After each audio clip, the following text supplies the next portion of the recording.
what measure could amount to your desire. You're the one who never leaves the one behind. You're the one who never leaves the one behind. You're the one who never leaves the one behind. We do that real quick. Hallelujah. You didn't hear that.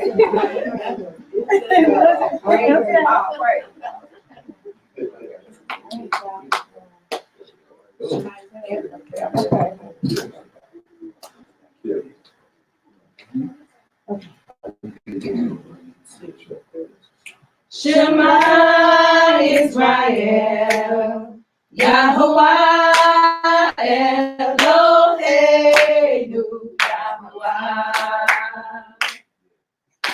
Echad.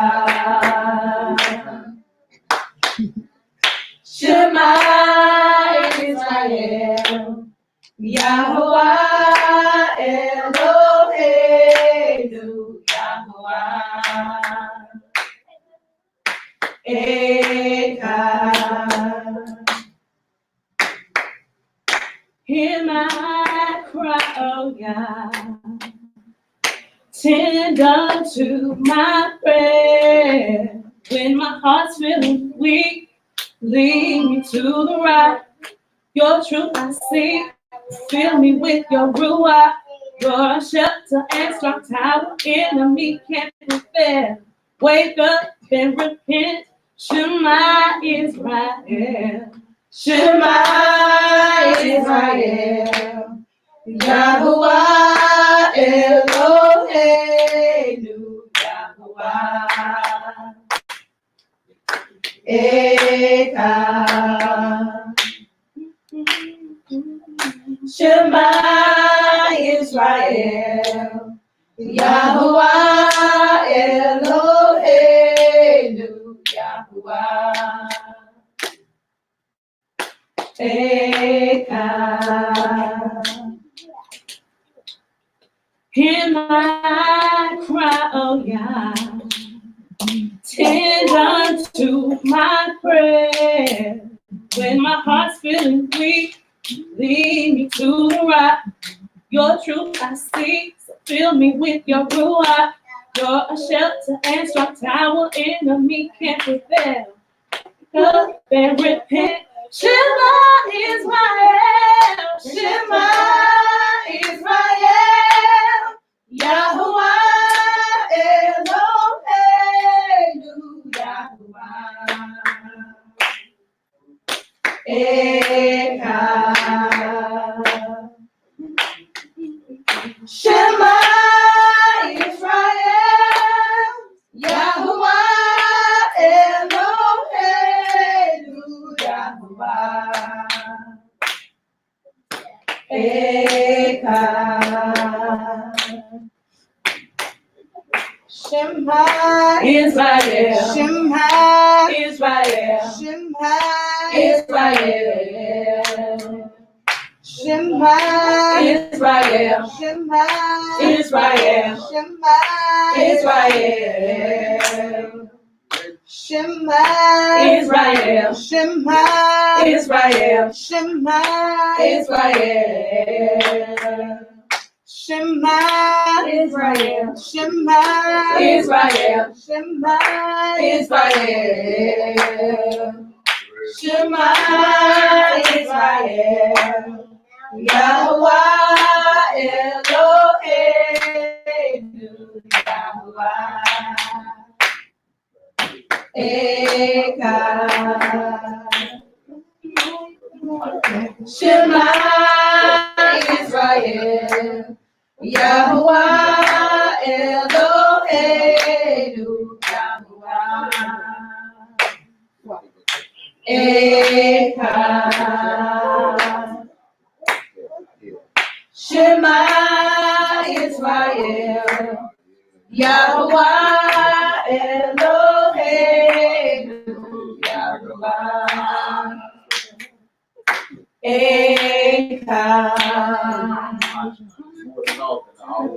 Shema Israel, Yahuwah Eloheinu, Yahuwah Echad.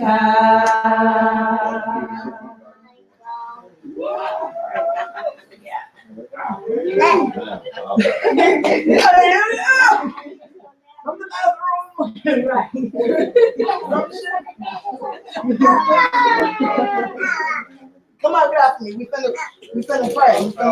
Yeah. Pray. I ain't talking up with God today. Y'all heard me. Y'all praise him on that. You know what I'm saying? Move back here in church. Y'all, yeah. Man, that was tight. Y'all having y'all pick. Y'all been y'all ain't already went live, so all this on. I'm live now. It's all this on there. I bet it's all hallelujah. I'm already live. Yeah, there you go. You for real, you think everybody look. Hey, that's the shout singing. You don't nobody look yet. Get your wall.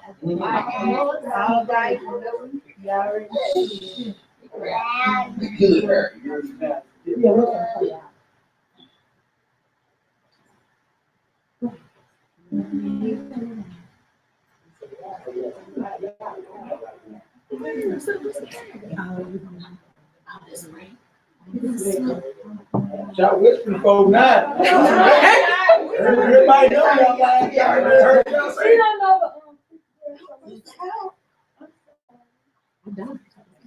Hey, you need to get on up, Matt. Going off.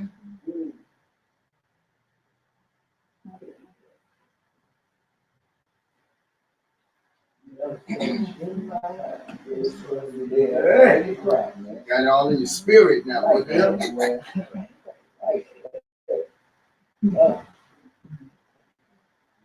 Yabareka Yahweh Beish Merika Ya'er Yahweh Ela Bikonecha Yasai Yahweh Pana Elika Ve'aseh Shalom Ve'aseh Shalom Yabareka Yahweh Beish Merika Ya'er Yahweh Pana Elika Bikonecha Yasai Yahweh Pana Elika Ve'aseh Shalom Ve'aseh Shalom Amen. Hallelujah! Hallelujah! Hallelujah! Hallelujah! Hallelujah! Hallelujah! Hallelujah! Hallelujah! Hallelujah! Hallelujah! Hallelujah! Hallelujah! Hallelujah! Hallelujah! Hallelujah! Hallelujah! Hallelujah! Hallelujah! Praise the mighty Yah! Praise the mighty Yah! Yahoo! Yahoo!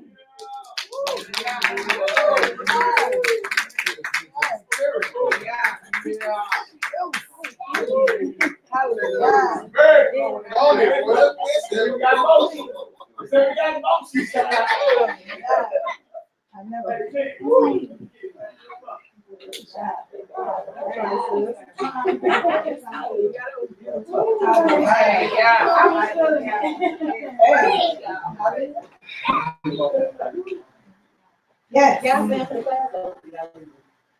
I have it. Found that.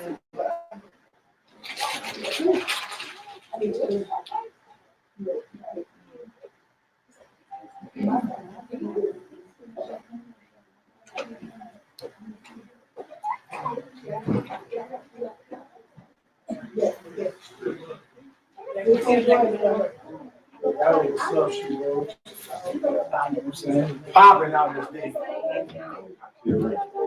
Shit, spirit active, huh? Hallelujah. Praise, glory, and honor. That's what I'm talking about. Hebrews handling business. Lifting up praises to the Almighty. Let me go ahead and get this phone cracking. Beautiful voices. Everybody on here saying very beautiful. Hallelujah. Praise the glory and honor. That's right, young prince. That's what we talking about here. So we all good. We ain't got no feedback, y'all. That's right. Yeah, young nephew with it. All day, every day. All right, y'all. Shabbat shalom. All praises, glory, and honor to the Most High. I want to create and possess everything there is. Whoever lives anointed, beloved Son, and the horse and minds of the faith, if we elect.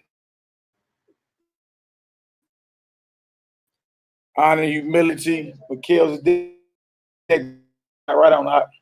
Right back at it. I see the topic, the plagues of Egypt, signs of divine redemption, part 2. Got a few videos we're gonna go over. You know, a few more scriptures in Exodus to get to. This that time of year you should a revolution should be in your spirit around this time of year. You should be out. You know what I'm saying? Plagues in the earth.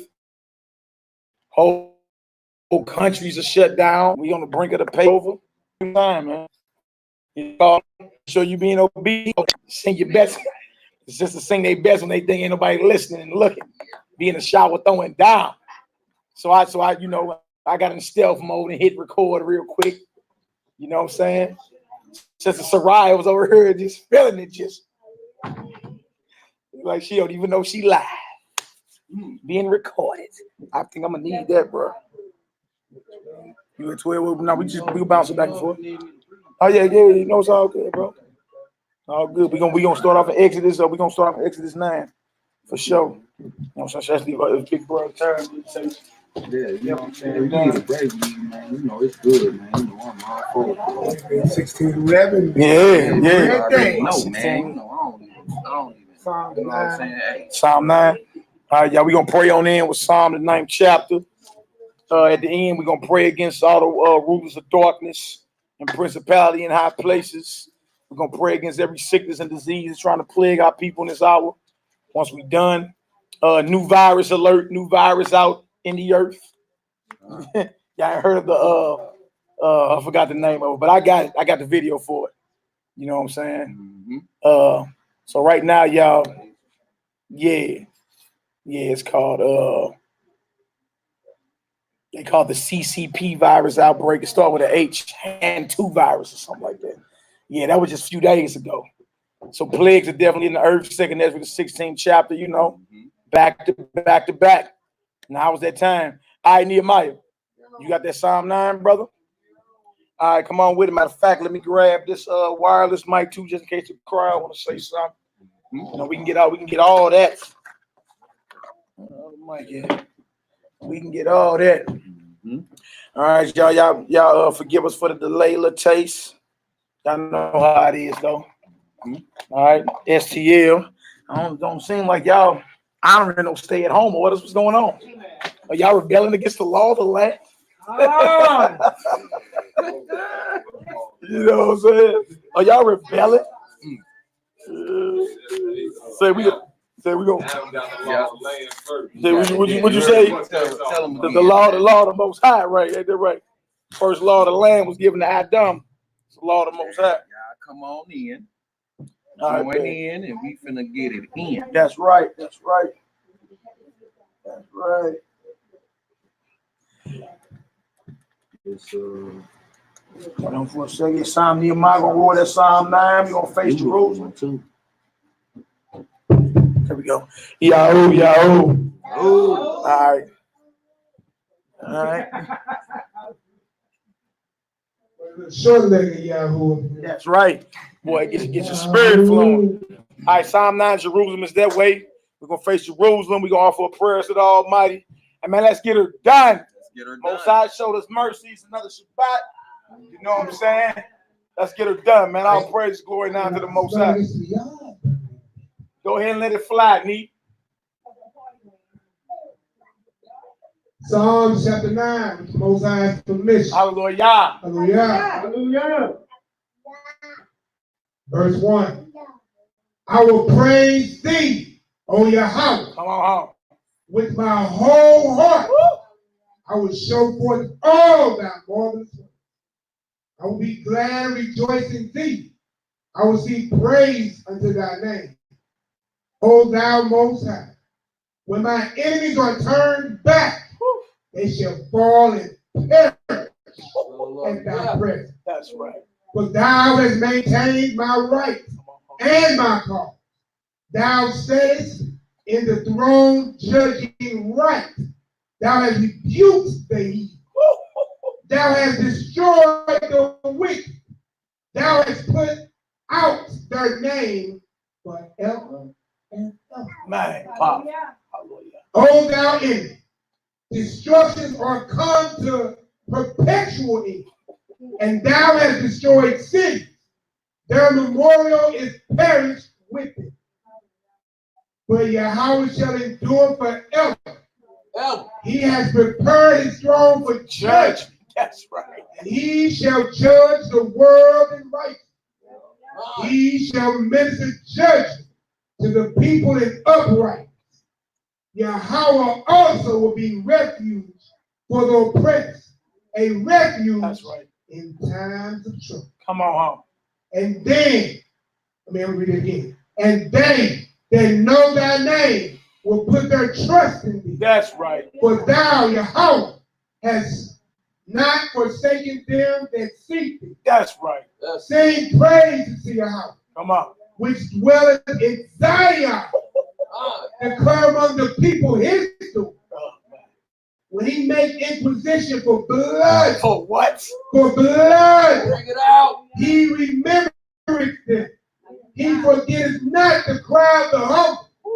Have mercy upon me. O Yahweh, consider my trouble, which I suffer of them that hate me. Thou that live from the gates of death, that I may show forth all thy praise in the gates of the daughter of Zion. I will rejoice in salvation. The heathen are some, and the net which they hid is their own foot take. Yahweh knows. Yahweh is known by the judgment which he executes. The wicked is snared in the work of his own hand. Higion, Selah. The wicked shall be turned, and all the nations that forgot Elohim. For they need shall be forgotten. Perish forever. Arise, O Yahweh, That's right. Verse 1. Come on home. Put them in fear. That's Bring right. it out. O Yahweh, That's right. that the nations may know themselves to be but men. Selah. Yeah. Say yeah.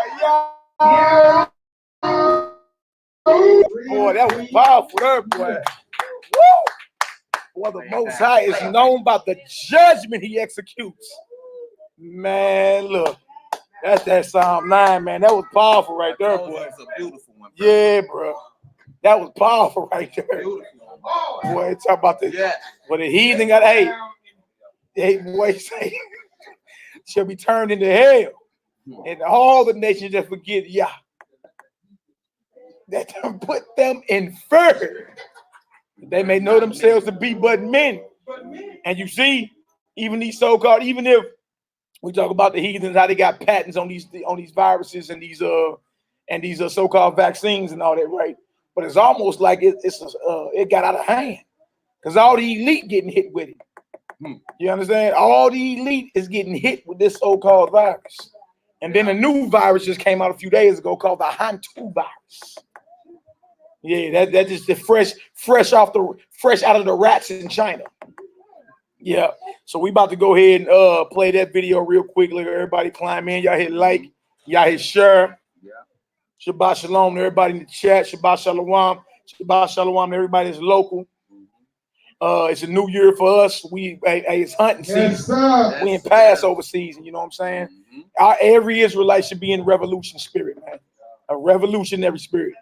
You know what I'm saying? We days out. We was living 3,500 years ago. We days out from waking up and seeing all the firstborn. Shabbat shalom, y'all. All the firstborn of our enemies dead, them and their animals. You understand? So hey, the Most High is real, man. You know what I'm saying? He's always stood up and fought for his people, no matter what. Y'all say the connection kind of choppy. Juju, baby, your daddy live, girl. Get on there and shout everybody out. All right, Shabbat shalom. Yeah, they forcing everything to go over to 5G now. Yeah. You know what I'm saying? Everybody a headache. Yeah, they said the connection was a little choppy, all right? So let me know if that connection is better, y'all. I just switched over to the 5G. All right, big O, Shabbat shalom. My Tuvaya, what you say, boy? 2020, the year of revolt. Straight up, man. Straight up. 2020 then started off with a bang. Hey, tell them if they looking for Labanai Hebrew on there. Yeah. Hey, if y'all looking for Labanai Hebrew, I'm in the chat. Hey, I'm here. Labanai. I ain't in the chat. We right here. That's right. Labanai Hebrew. Shabbat shalom. Shalom to all those in the chat. That's and right. All around the world is watching. That's right. That's right. Y'all be seeing Labanai in the comment section where he right here tonight. Yes, all right, we're gonna get her done, man. We're gonna read about the power and might and how poetic the Most High is, man. Very poetic. And think about it, the Most High don't fight for this people, who will? Who will? All your leaders have sold you out. You understand? All the real political prisoners, they locked up for 35 years or killed them. And then the rest that was left over, they gave them government jobs. And they became FBI informants, like what's the boy named Al Sharpton? Yeah. He's on the record as an FBI informant. Yeah. At FBI, what they call snitch. Coonery at its finest. Yeah, man. If the Most High don't raise up and fight for this people, you know what I'm saying, who will? So before we get this video, Labanai, if you can, give me 1 Corinthians chapter 1. All right, we're going to read 26 on down to 31. 1 Corinthians chapter 1. Yeah, 1 Corinthians chapter 1. Show you your calling, Zion. 1 Corinthians. Yeah, let me get there real quick for everybody on the screen. Share the screen real quick for everybody. You know what I'm saying? Y'all, this is not no time to be fearful.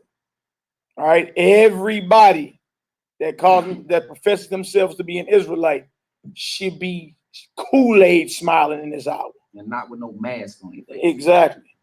Saw some Hebrews street teaching with mask on the other day. I said, man, y'all brothers is looking bad, man. Y'all looking real bad out here. You know what I'm saying? Because where you faked at? Where you faked at? All the glory the Most High has shown us. All the glory you've been reading about. What you've seen in your own personal life. You feel me? And now these heathens come out with a whisper of a coronavirus. You get scared and accept it. You feel me? And now even certain brews are street teaching with napkins and surgical gloves on. The episode of MASH. Come on, man. Yeah, MASH. The book of 1 Corinthians. Yeah. Chapter 1, verse 1. Verse 26. Jump down 26. 26. Yeah. I want to go into the call real quick. Is it 1 Corinthians? Yeah, 1 Corinthians. Chapter 1. Chapter 1. Verse 26. Yeah. For ye see your calling, brethren, how that not many wise men after the flesh, not many mighty, not many noble or called. Trip off that. Our calling, you would think a LeBron James would have brought you into the truth. You'd have thought of Bill Gates or Donald Trump or Oprah Winfrey. Not many noble or called. Knows what it said. Not many wise after the flesh, who you think are just so wise and very smart. Stephen Hawking, that heathen. Albert Einstein. What's the one heathen name? Elon Musk. Right. You know what I'm saying? Not many wise after the flesh, not many mighty. Think about all your so-called American snipers and gladiators, right? And then it says noble. Think about all those who claim their royalty in this earth, like the Queen of England and all the crown princes over in Saudi Arabia. And trip off that. The Most High chooses the outcasts, those who you look at as nothing. You feel me? Trip off that. His disciples, fishermen. You understand? Rejects, men that were considered unlearned in ancient Israel. So notice the Most High, Paul, through the Spirit of the Almighty, is saying, brethren, our calling, you feel me, ain't got nothing to do with man's approval. It has nothing to do with who you think is wise, mighty, and noble. Trip off how the Most High get down. Next verse. What it say out? Verse 27. But Yahweh have chosen the foolish things of the world to confound the wise. Trip off that. Foolish things of the world. They look at you like what your check ain't big enough for. You know what I'm saying? You're not successful in man's eyes, so how dare you tell him anything about the Almighty? He ain't graduated 6th grade and he's a nerd. Yeah, you know what I'm saying? Wow. Boy got D's in school. You feel me? Now out here mightily preaching and teaching the word. Feel me? Man was out here a straight drug dealer out here in these streets. Tormented these streets. Now this brother's frontline minister of information. Think about it. Think about it. If it was left up to man, we finished. We finished. Because look, in your mind, I'm pretty sure most of y'all had y'all life figured out. This is what I want to be when I grow up. Right?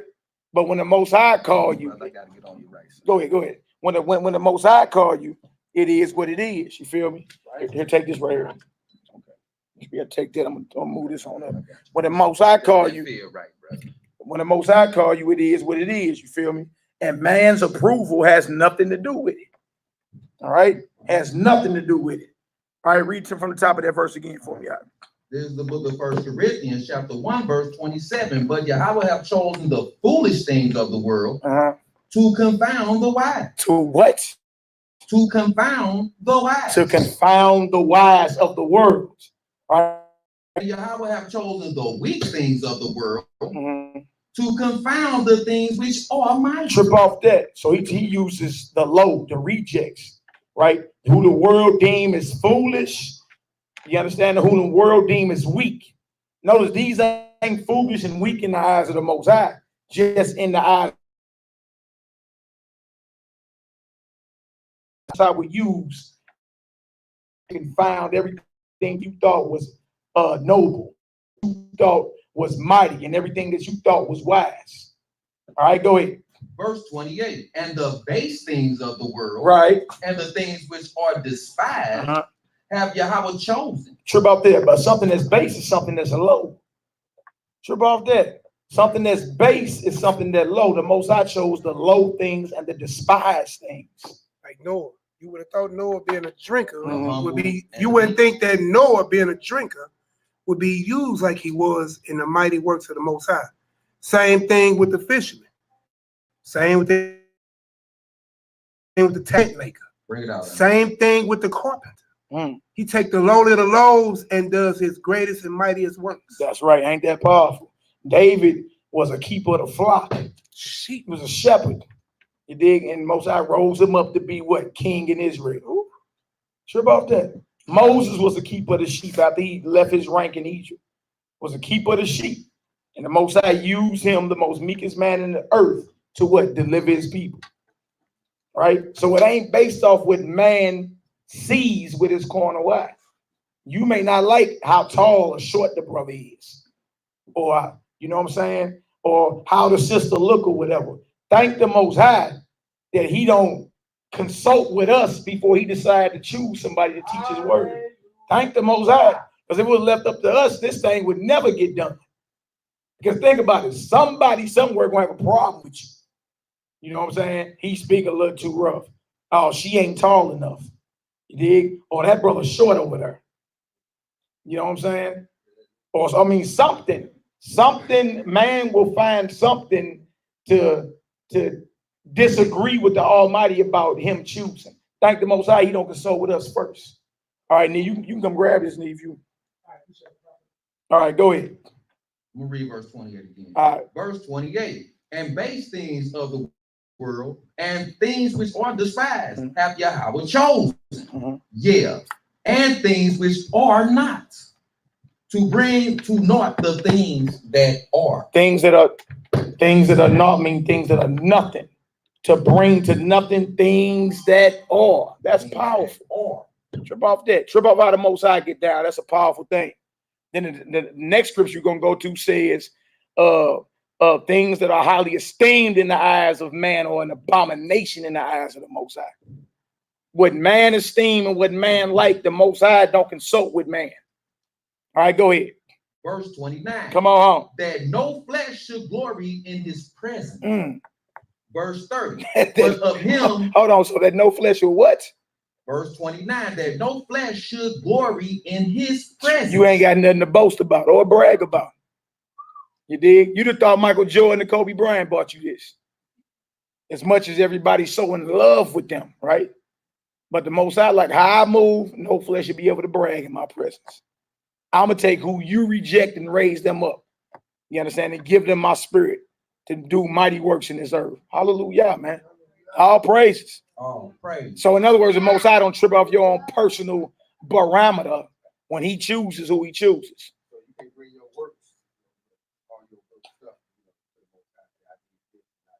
No. You get ain't no bragging. You can't be a bragger. Not at all. What he tell him? He said, of men born of women, there ain't risen a greater man than John the Baptist. Nevertheless, he that is the least in the kingdom is greater than him. That means everybody that came before John, you feel me? John's movement was a great movement in this earth. You understand? But if he don't make the kingdom, the least in the kingdom better than him. You understand? That show you can't even brag to the Most High about what you've been doing in this earth. Nothing. And that ain't saying he ain't getting into the kingdom. It's just letting you know, like, if that man was great and there ain't been another man born of woman greater than him, and that's out the Messiah's mouth. But he say, look, that's a man on earth. The least in the kingdom is greater than that. You can't never brag to the Most High. You know, I got my 401k. I scored 82 points in a basketball game. I ran a 4.240. I broke the Russian record, or whatever you think you was doing. The least in the kingdom, the boo-boo shoveler in the kingdom is greater than any of that you talking about. Go ahead, Nee. I was just sitting there saying, John the Baptist, what was he? He was out there, you consider, homeless, a hermit. You know what I'm saying? Nothing. The only thing he did was go around and eat locusts and honey. And baptize him today, he would be nothing. He was born, under the banner of a high priest. You know what I'm saying? Zachariah and Elizabeth. Then Christ, even when he came into the flesh, born into a carpenter's son in that profession. And Christ didn't have no mansion, no mule, no house, no horses, no chariots. That's right. And the greatest man that walked the planet. And they would come. All of them lived alone. Ain't that something? And done the greatest work in this earth. Man, that's powerful, man. Powerful. Thank the Most High, bro. That's why he said, blessed are the poor in spirit, for yours is the kingdom. I've been walking around feeling excited lately and very, very rich. You understand? And trip off that, you know what I'm saying? I may not have nothing but a piece of lint in my pocket. But guess what? Those of us in this truth got something to cash in on. Because our riches ain't on earth. They're stored in the heavens. You understand? Dedicate our life to pleasing our maker. You feel me? And you notice none of your pastors have answers for you in these hours. Right? Church closed. Is the headquarters closed? No. Church closed. Huh? Catholic church closed. That's what they were talking about the other day, boy. You can't even get baptized at the Catholic church in these hours. You might get the Crayola virus. Hey, church closed. All your sinning, everything closed. Israelites out here like, man, we ain't messed up about nothing you talking about. What's good? And we gonna keep the Passover. You did? That's right, nephew. Nephew wrapped in this deal. That's what I'm talking about. That's right. That's right. You had something else, Hebrew? Get it? You good? Anybody? Okay, come on, let's get it out. Verse 30. But him, it says, verse 30, but of him are ye in whom Mashiach Yahushua, who of Yahweh is made unto us wisdom, and righteousness, and sanctification, and redemption. All that in the Mashiach, all that in the Messiah, boy. Redemption, sanctification, righteousness, and wisdom. You dig? That's why he told them, no, this is my son, hear him. You understand? I know y'all thought that y'all had it figured out, but this is my son, hear him. You know, they try to make Peter and them try to make a tabernacle for Elijah and Moses at the transfiguration. And the Most High had to check Peter and John, like, this is my son. This is who I chose. Hear him. Hear him. You want to know the true breakdown of the Torah? Get it from a Mashiach. Right? All that came before him were robbers. It's like, dang. It did. John 5:22, man. All right. Come on, Hebrew. Verse 31. Yeah. That according as it is written, he that glorieth, let him glory in the Most High. That's right. Jump over to Luke 16 and 15. There's a few of these scriptures, y'all. Thank the Most High that he chooses the rejects. He chooses us in our low estate. And did you hear a lot of people look over the years, y'all? I done heard all the mumble mouthing, right? Until this COVID-19 started cracking. Oh, we was called bums. Hey, boy, you remember that? Them broke Negroes on Terry on the west side. You remember that, boy? Well, they were talking bad about us. Hey, I thought about that the other day. I thought about that old girl. I forgot her name. Jelani and them. Man, they were talking bad about us a good 12 years ago. Like, girl, you gonna listen to them? 15, 16, 16. Yeah, Luke 16 and 15. Boy, they was talking bad about us. But who are these young little broke little dudes? Right here talking about the Bible, girl. We about to go out. Man, me and Giddy over there, boy, preaching the end of the world. Nigga, it's coming. The Real ID Act, the mark of the beast, plagues gonna be in the earth. They like, man, we about to go out. What is you talking about? Some of their friends was listening though, like, girl, I don't know. They scared us. Can y'all spend the night? We like, no, we can't spend the night. We gotta go. Sounding like lady. What is wrong with y'all? Oh, we ain't sounding too crazy no more.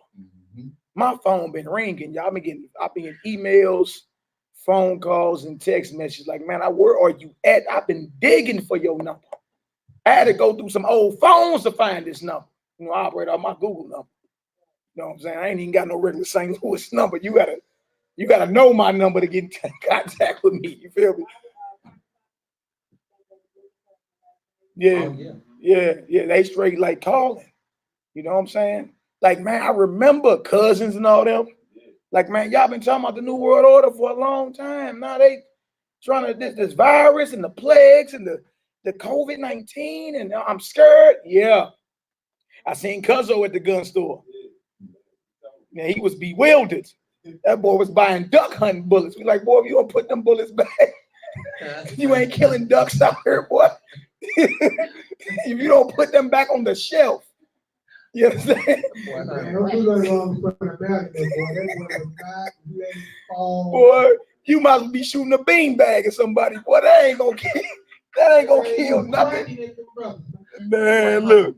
But look, I told Cuz, I say, look, me and your cousin Gideon been telling you this for years, well over a decade. And the look he gave me was like, I know. He almost teared up, boy. Man, hey, look, now's the time. Come on home, man. Get with your cousin, man. He ain't been lying to you. You feel me? You see, everybody that mocked us has no answers in his last days. You know, now you gotta have a real ID. Remember the Real ID Act? We had the DVD back in the day. Y'all remember that? When they were saying you had the Real ID Act is coming out, right? And you gonna have to get what's called a real ID. Now, if you want a gun, you got to go back to the DMV and trade out your license for what's called a real ID. It's heard, right? Digital dollars they coming out with now too. Bitcoin. You know what I'm saying? They got the digital dollars. Yeah, everybody amp about the stimulus package. You ain't tripping off everything they passing with it. Right? Y'all, over 3 million people apply for unemployment. Do y'all know that if this sucker don't open back up for business, it's going down?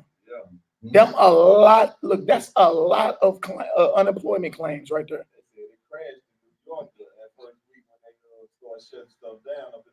Yeah. Yeah. They had to shut down for the whole day and wait for the system to reboot. Man, look, this did Trump say he's trying to open the nation back up for business by Easter. He like, look, they know. Easter money. Hey, look, y'all, that's a lot of checks to cut right there. We ain't talking about look, y'all know that's not $3 million. That's 3 million people that got to get cut several $100s at a time for unemployment a week for being out. They better open back up or else. You dig? Y'all, we in these last days and hours, man. Revelation 6, you know what I'm saying? The economy, the black horse, that's right, man. We heard. And it's a beautiful time to be living, man. Make sure you're doing what you're supposed to be doing. All right. Luke 16, we're going to read 14 and 15, my brother. All right, this is the book of St. Luke, chapter 16, verse 14. And the Pharisees also, who were covetous, heard all these things, and they derided him. Verse 15, and he said unto them, ye are they which justify yourselves before me. Ye are they that declare yourself innocent or justify yourselves before men. That's our problem, that you look for justification and honor from man and not from the Almighty. That's our problem as a people. That's a very bad problem. How you looking for approval from man, you dig, when the creator of heaven and earth inspired the breath of life in your lungs, where he can summon that back to him at any moment, and you looking to please man in this late hour, and man ain't got answers for you. All right, go ahead. But Yahweh know of your heart. Come on. For that which is highly esteemed amongst men, Come on, is an abomination in the sight of Yahweh. What man esteems, you feel me? What man esteems is disgusting in the eyes of the Almighty. See that? So whenever you see the majority of everybody under a certain vibration and they're esteeming it, run. Get away from it. Because it's disgusting in the eyes of the Most High. Right? The Most High know of your hearts. Thank the Most High he like that. He didn't choose the wise, mighty, and noble of the flesh. He chose the rejects. Right? And then we double back and see that which is esteemed in the eyes of man is an abomination in the eyes of the Most High. That's powerful. That means he's a God that loves the oppressed. He's a mighty one that loves the oppressed and the afflicted. He's a mighty one that loves the underdog. He's a mighty one that loves those who've been counted out. And then he always come through.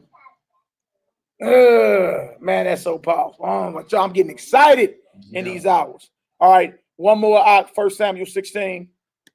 1 Samuel 16, and we're going to hit some of this Exodus. We're going to try to play this video. Y'all, new virus alert, new virus in the earth. You understand? 1 Samuel 16. 16 and 1. Yeah, we're going to start at verse, I picked the wrong thing. Hold on, bro. We'll start down like verse 7. And this is about the calling of David. All right. This is the book of 1 Samuel, chapter 16, verse 7. But the Most High said unto Samuel, look not on his countenance or on the height of his stature. So don't look for how fine he is, his outward look. Know how tall he is. Because the king before David was a tall king, Saul. But when it came down to execute judgment, he folded. like a cheap suit. And he was a tall king, stood taller than everybody in the camp. Right? So the Most High is telling Samuel the prophet, because he's coming to anoint the next king, because the Most High just rejected Saul. Right? So Samuel the prophet, in his mind, he go to Jesse, and Jesse got 8 sons, but only 7 is present in front of him. And he's like, well, surely it's this one, Most High. Look how tall he is. Surely it's this one. Oh, he a ladies' man. Surely it's this one. You know, he was in the Boy Scouts since he was 2. Surely it's this one. Most High told Samuel, his prophet, stop looking outwardly for whom I choose. Stop looking outwardly for whom I choose. All right, go ahead. Verse 7, but the Most High said unto Samuel, look not on his countenance or on the height of his stature, because I have refused him. Come on. For the Most High see not as man see.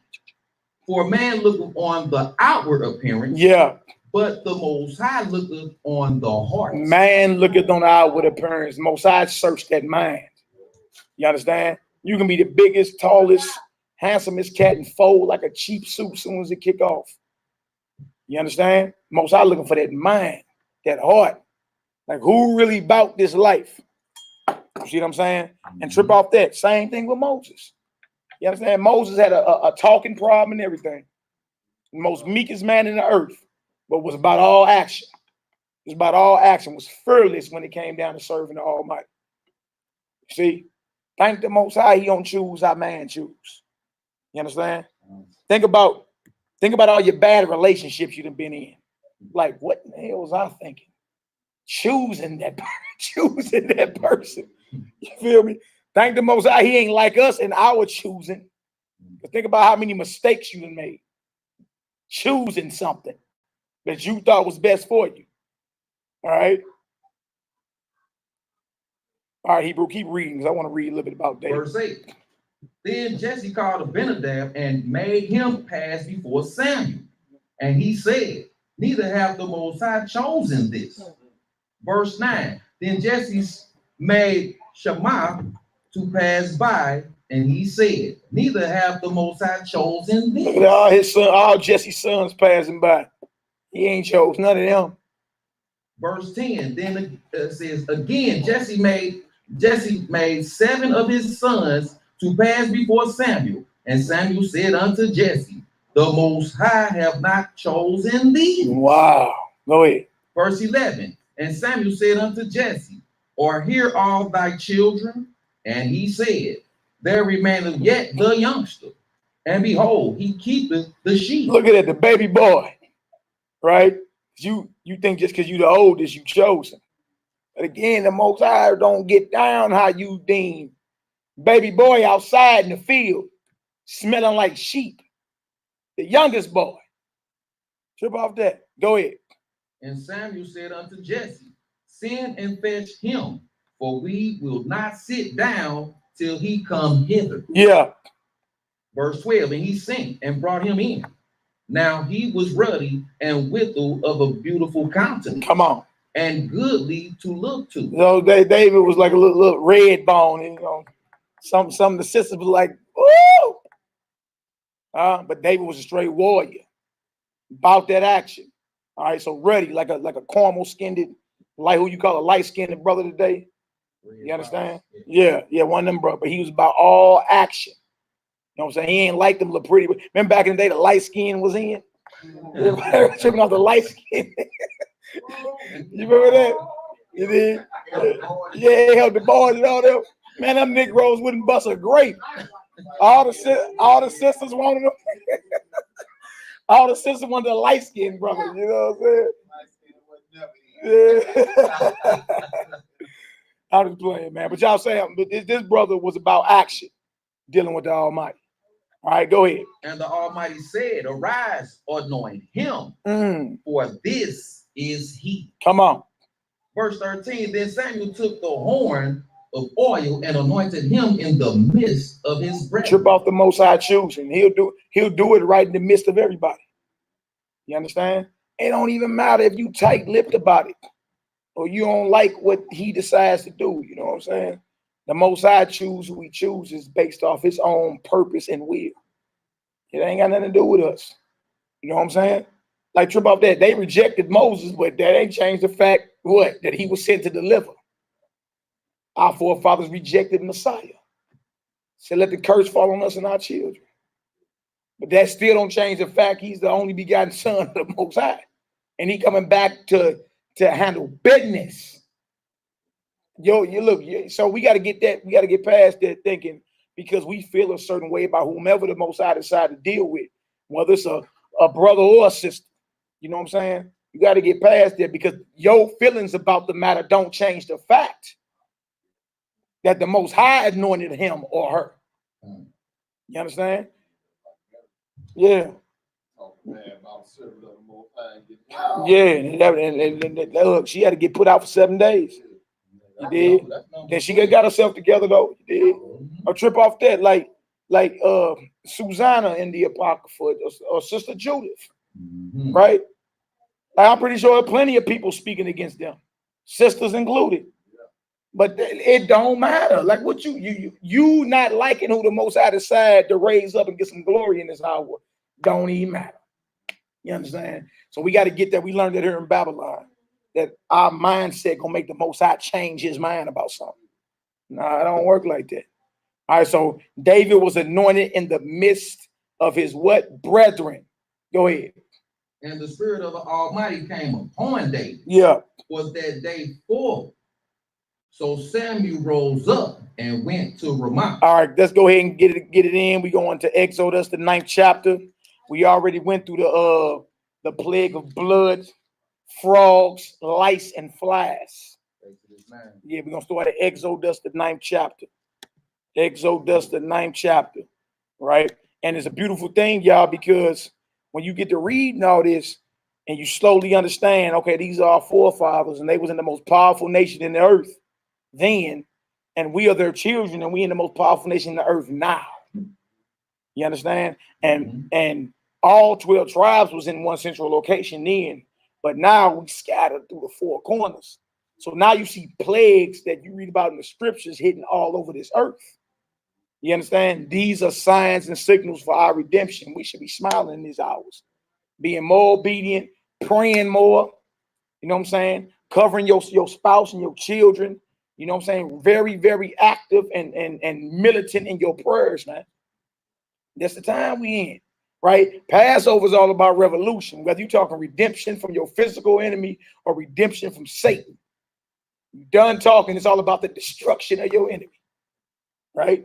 It ain't about Mr. Rogers, will you be my neighbor? This has nothing to do with what we're reading about. This has everything to do with the Most High threatening Pharaoh and saying, let mine go where else. Understand? Israel is my son, and if you don't let him go, I'm going to kill your son. Man, straight to your face with it, like, whoa, whoa. That's a father for you. That's a father for you. Because the father gonna come and holler at you about his. You understand? You understand? And make sure you ain't breathing another sniff of oxygen if he got to make sure his is straight. Yeah. That's your power you serve, man. Thank him he's like that. Right? Thank him he's like that. Because if he wouldn't, y'all know we finished. Doomed and gloomed. All right, Hebrew, let's go ahead and get it done. Exodus 9:1. Hey, grab it. I got my bag in the back. Grab it for me. All right, come on, Hebrew, let's get it. This is the book of Exodus, chapter 9, verse 1. Yeah. Then the Almighty said unto Moses, go in unto Pharaoh and tell him, thus saith the Most High power of the Hebrews. Of the who? Of the Hebrews. See, I mean, even today you got people saying but now look, this thing is very specific. You know what I'm saying? A lot of people don't like that because in the end of this thing, you want to be all inclusive, right? The nations that will be spared, the remnants of the nations that will be spared, you understand, have a role to play in servitude. It's just what it is. There ain't nothing wrong with that. Y'all should be happy. Like, man, okay, that's justice. Hold on. I'm gonna let bro pass you the mic so everybody can hear you. I'll let bro pass you the mic. Hold on. No, he got it. Oh. here hot. Hey, don't don't make it personal. Let's say a certain somebody. All right, don't make it personal. Mhm.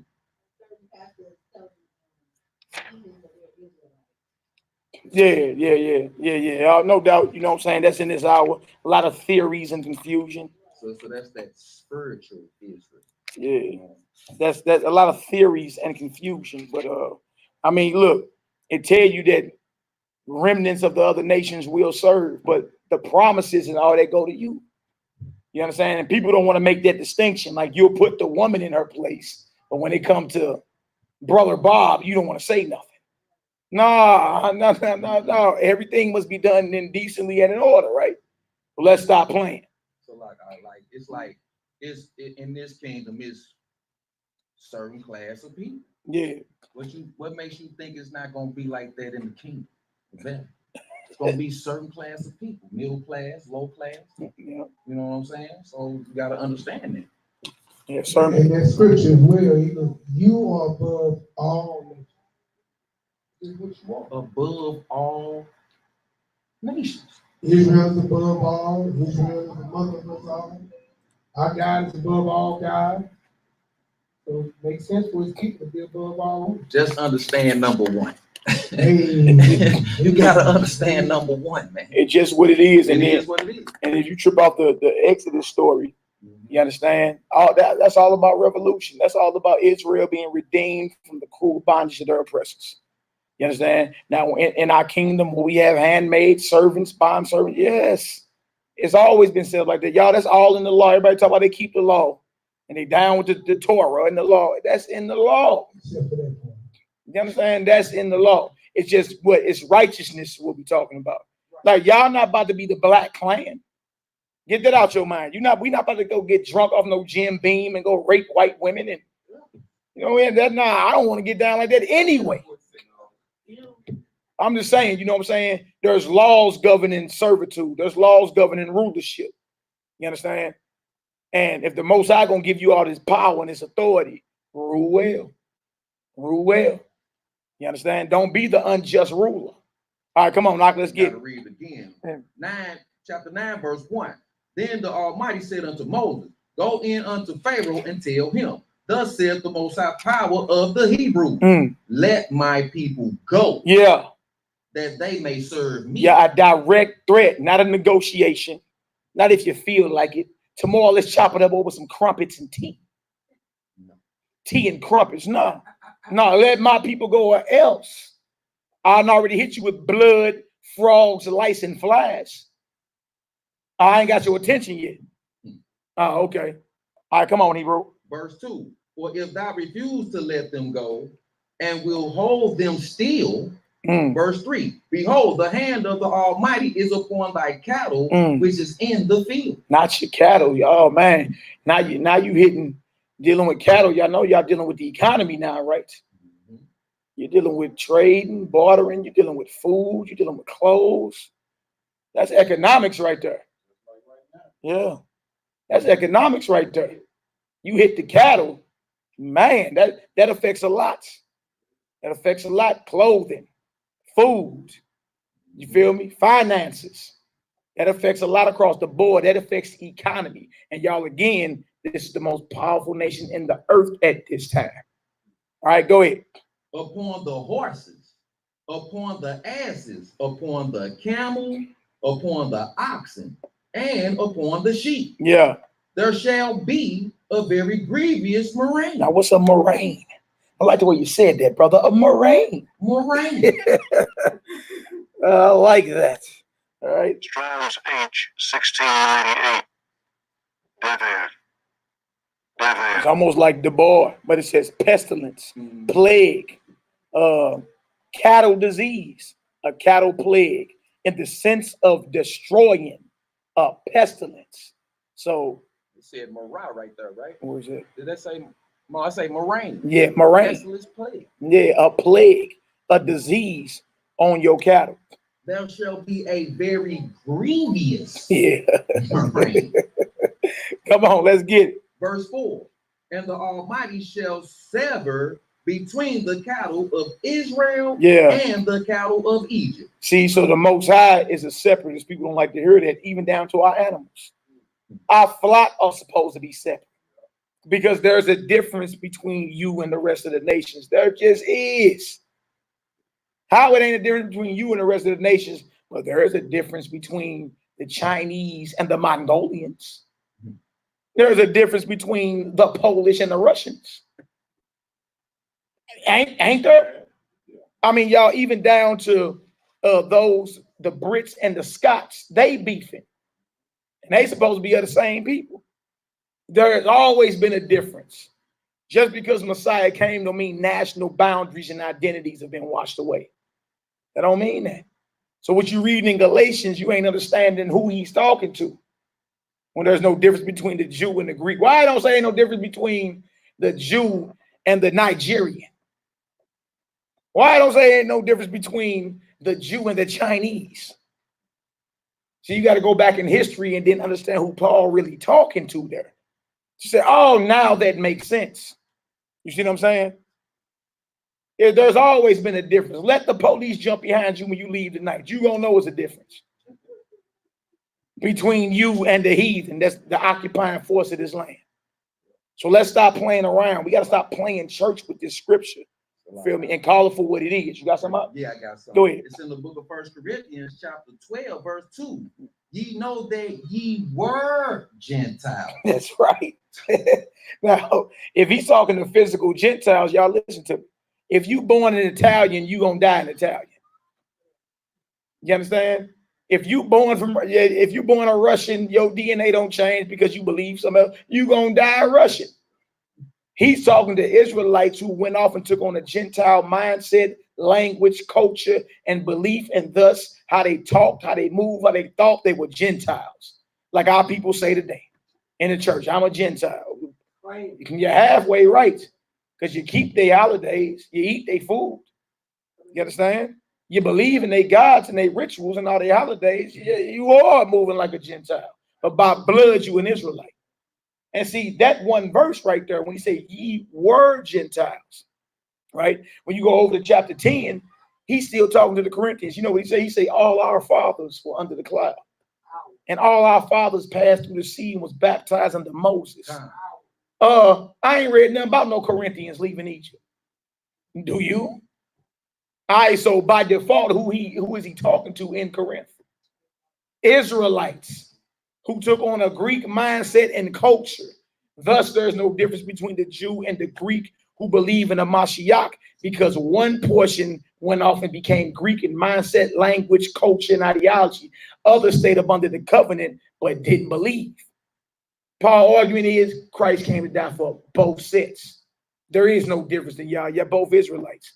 One non-messianic and don't believe, other think he a damn Greek working out butt naked in the Olympics, in fraternities and sororities. You understand? Ye are one in a Mashiach. Now, if you look at it from that understanding, it make all the sense in the world now. You see what I'm saying? Because our people went off and became Hellenists. Look it up.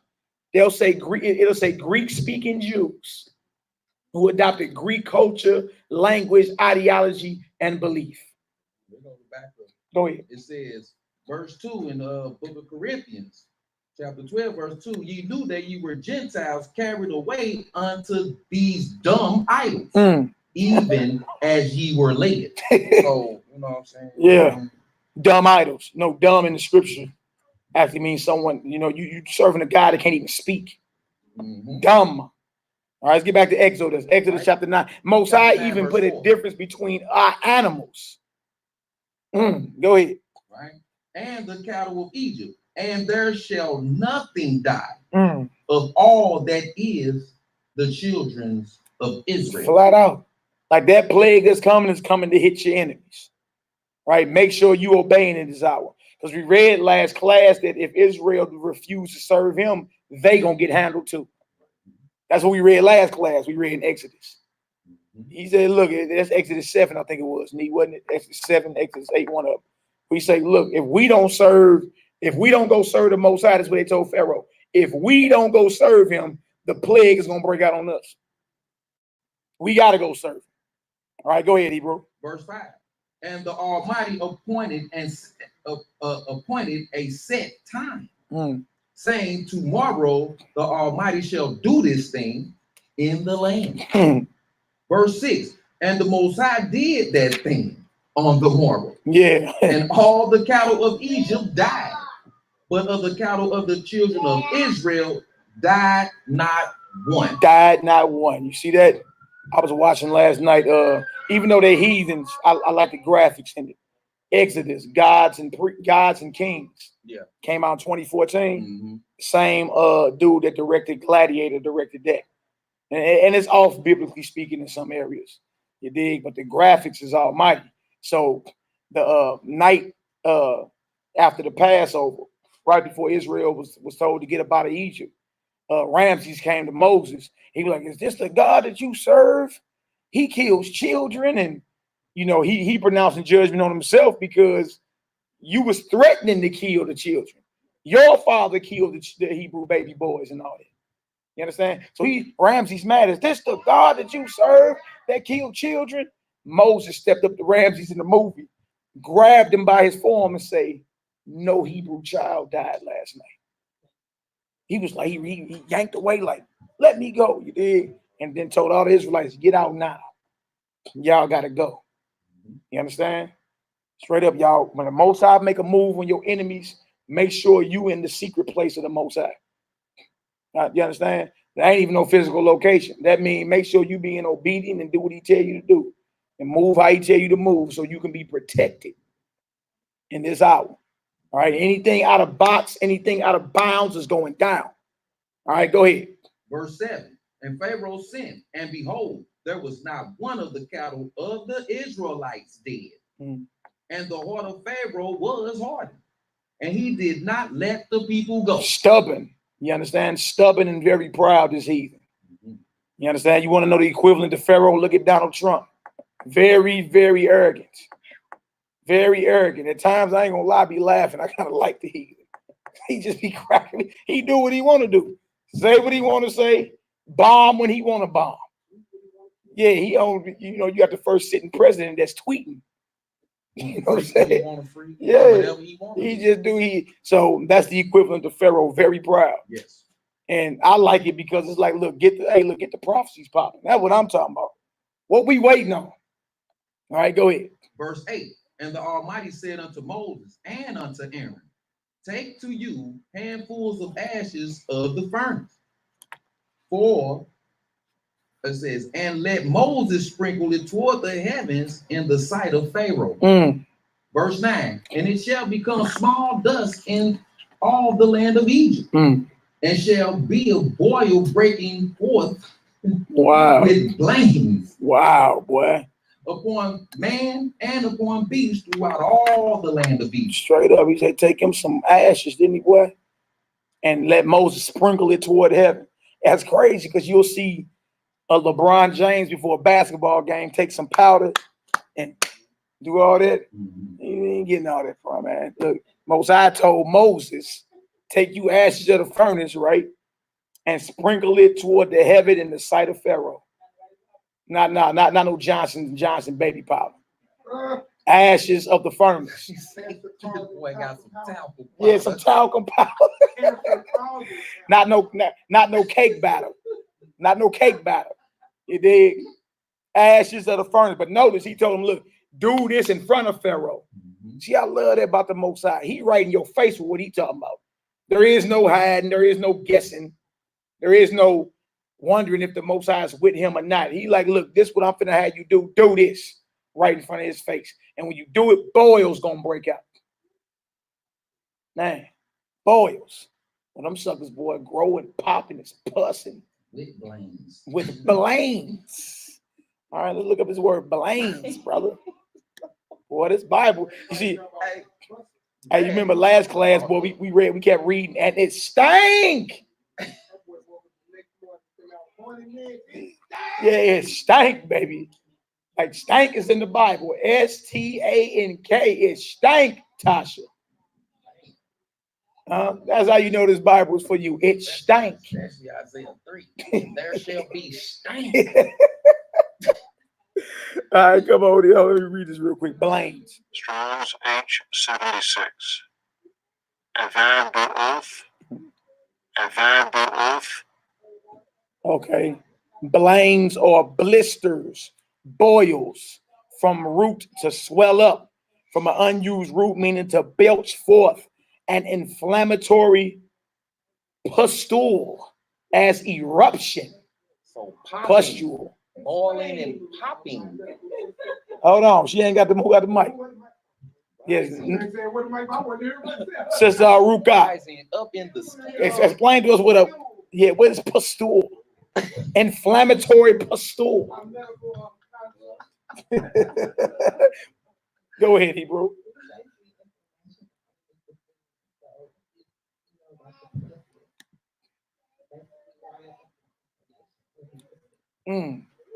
Well, all throughout Egypt, huh? Right, Leviticus 13 and 24. Yeah. Boy, so knows the boils are going to be upon man and upon what? Beast throughout the land of Egypt. Plagues, boy. It's like you waking up and everybody from the White House, the chief of staffs, everybody in their family, and even the dog got boils with blames. Boiling. Inflammatory pustule. Serious, boy. Boiling pus. The Most High know how to get our attention, don't Yeah, he? you do. On the dog around store. Yeah. And look at what got one big plus on the cat. Let them go. Hey, cause y'all know heathens love their dogs. Yeah, they do. They lay in the bed with them, kiss them in the mouth, put clothes on them. Yeah, Take them to show. yeah, exactly. Their dogs have been treated better than you in this captivity. In this captivity, the heathen's dog eats better than you. They never took 3/5 of a man off. Still down there with the dog's name, the cattle name. Verse 10. And they took ashes of the furnace and stood before Pharaoh, and Moses sprinkled it upward, up toward heaven. And it became a boil breaking forth with flames upon man and upon beast. Verse 11. And the magicians could not stand before Moses because of the boils. For the boils was upon the magicians and upon all the Egyptians. Now, trip off that, the magicians could only somewhat replicate what Moses was doing, which was idiotic anyway, because you added more onto the plagues. But all that stopped at I believe, the frogs. I think once it came down to the frogs, they couldn't even replicate that. Yeah, they admitted this is the finger of the Almighty, right? You know it's redemption time when your enemy got to confess. That's them niggas, God. This is happening because of our treatment to them. When you talk about some Hebrews down in the ghetto called Ghost. Yeah, that's they God. That's they God. You understand? You gonna see mighty and great things in this earth real soon. You're gonna see great things. You're gonna see the Most High move on your behalf. And it ain't even gonna be no question. Everything down to the mice gonna know. Yeah. You understand? That's the God of Israel, and those are his people. You understand? And there's judgment in this earth on behalf of how we treated them. Y'all look at the movie The Mist. I remember that came out years ago. Yeah. And a white woman in the middle of the grocery store said all this talk about a modern God. There is no God but the God of Israel. Right? Her fellow heathen said, "Woman, shut up." Smacked the spit out of her mouth. Hit her with a can good. Then she go like this. She gets slapped, come back around, more blood. For the first strike of blood. More blood is required. All this talk of a modern God, because the mist outside was eating everybody and destroying everybody. So everybody was inside the grocery store, shook because of the plague of the mist. And the white woman got the prophesy and say, all this talk of a modern God. There is no God but the God of Israel. Like, they shut up, woman. Heathens, man. Slapped the spit out that woman's mouth. She put her finger in her mouth, put her finger up. More blood. More blood is required. You understand? You know it's redemption time when your enemies start confessing. See, in a minute, all bets about to be off. Ain't about to be nothing to talk about. Like, it ain't gonna be no scientist telling you that that bloody water was caused by algae bloom. Remember all them bloody rivers years ago? It was bloody rivers I'm talking about back to back to back, blood moons and all that. And the scientific theorists always had an explanation. So your fear wouldn't be in the Almighty. You start giving happenstance or an accident the credit instead of the finger of the Almighty. The magicians in Egypt knew better. They had more sense than these scientific Negroes today. They knew, no, that's the finger of the Almighty right there. All right, come on, now let's get it. Verse 12. And the Most High hardened the heart of Pharaoh, and he hearkened not unto them. And the Most High had spoken unto Moses. Verse 13. And the Almighty said unto Moses, rise up early in the morning, and stand before Pharaoh, and say unto him, thus saith the Almighty power of the Hebrews. Yeah. Let my people go. Yeah. That they may serve me. And that lets you know, man, that we really can't serve the Most High and praise him to our full capacity under the boots of these heathens. Notice he keep telling Moses, tell Pharaoh, let my people go so they can serve me. Now trip off that. He admitted, I'm hearing their cries, I'm hearing their prayers. But to fully serve the Almighty, you got to be up out of captivity. You can't be up under the bootstraps of Pharaoh, right? And that's why to this day, I don't understand how we so comfortable in captivity. When we keep reading the Almighty saying, let minds go so they can serve me. Because we truly can't serve him to our full capacity, being in bondage and serving another master. You can't serve two masters, right? That's right. You are the Most High's people. You are free men and women. The Son of the Most High made you free. You shall be free indeed. Claim your freedom. Stop running around like, I'm just a slave. No, you are a redeemed slave. You are a free man. You are a free sister in Christ. Hamashiach. He made you free. What was all that? What did he get crucified for?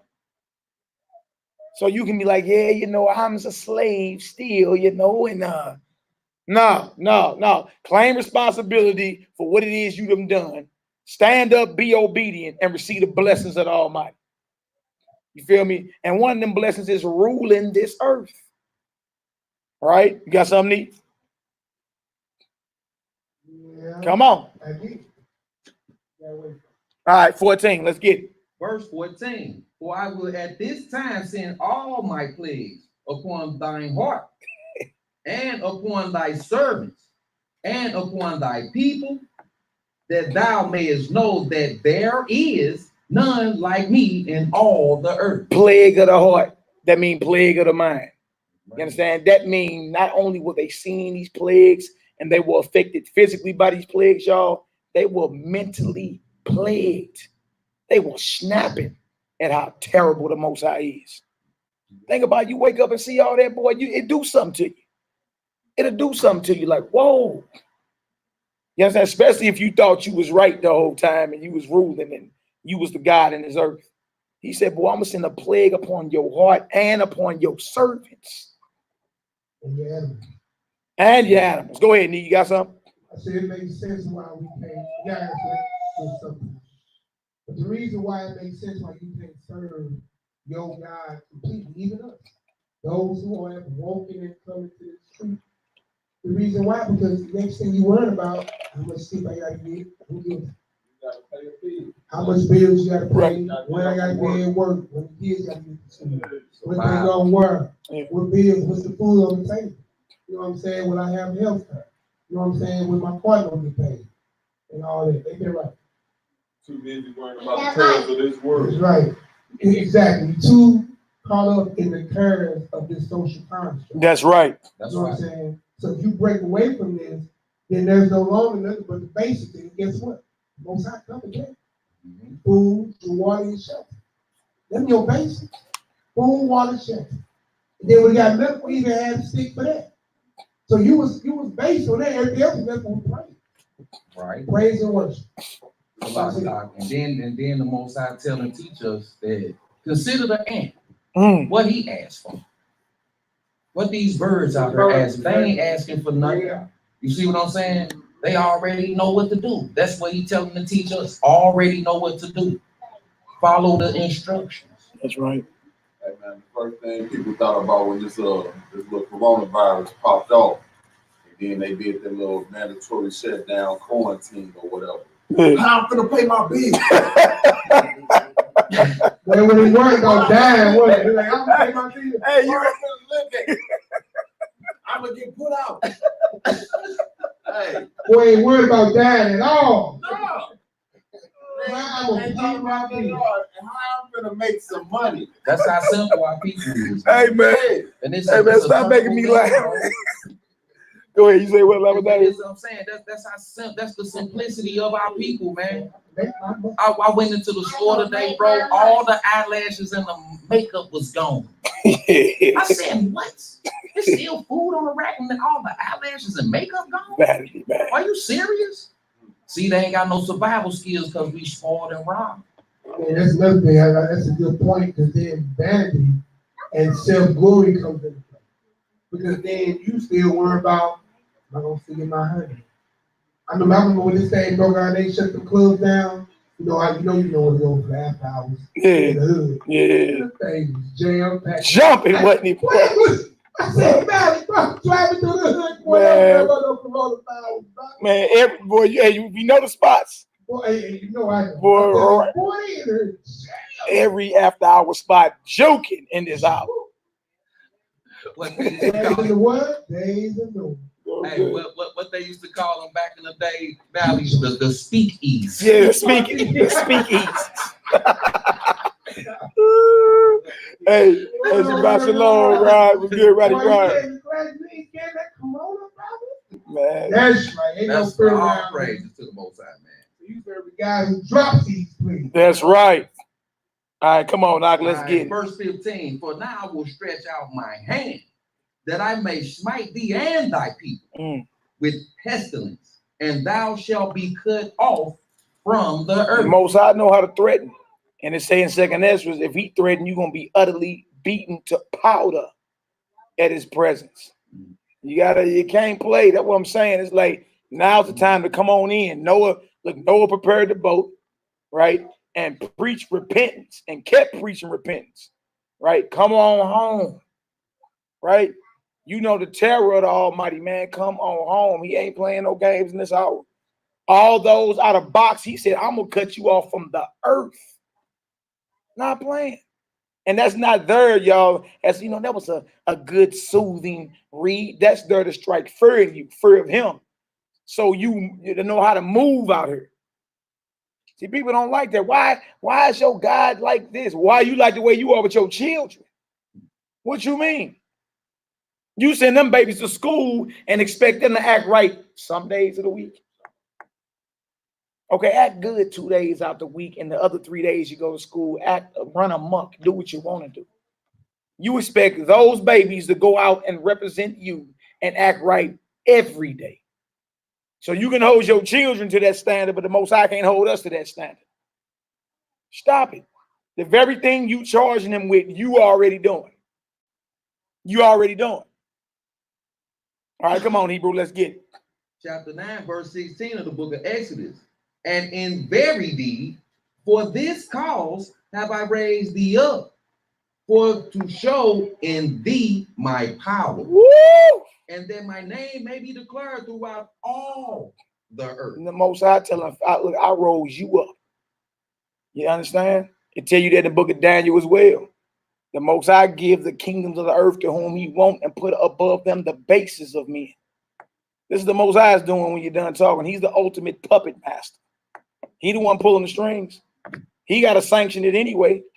You understand? Think about the ramifications. The most powerful nation in the earth dropped in front of your eyes. Before it dropped, it was plagued with biblical proportions. You understand? Before and while it was dropping, the very slaves they subjugated and extorted for over 400 years were miraculously redeemed. You understand? Then what would that do? Like if you were some other nation outside that nation getting news and watching what was going on, you understand? The fear of not only your God, but of you will fall on everybody. Like obviously he's with them. You see what I'm saying? Most High gonna get him some honor when you done talking. And there ain't a nuclear bomb, an ICBM. There ain't enough laser beams, the gamma ray, drones, hellfire missiles in this earth or in existence that's gonna be able to stop him. There ain't none. The best thing you can do is get down with him. You understand? Seek his face now, because the time coming when he gonna mock. Tell you that in Proverbs, the 1st chapter. Now I called, you ain't pick up. Remember? I stretched forth my hand, you ain't want none of me. So when your calamity come, I'm gonna mock you.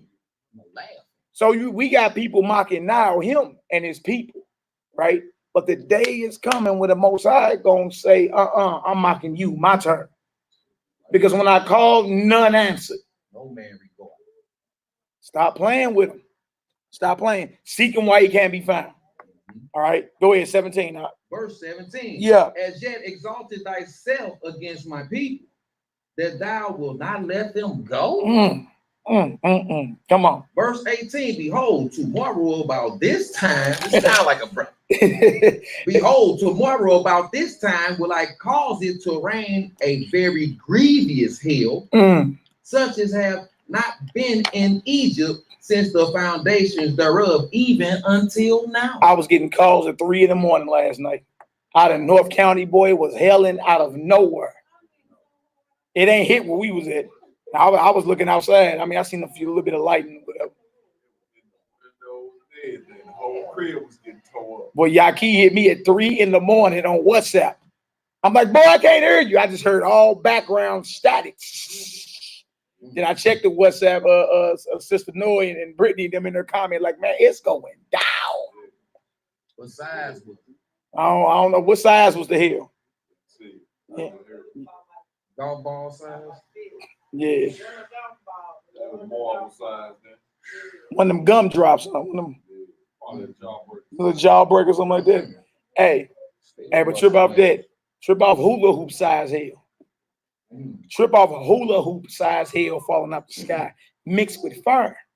It has been baseball size hail falling out the sky around here. Yeah, say it has happened before. It has happened before. So somebody was throwing bricks at the house. Remember that when hail was dropping out when that tornado hit the airport?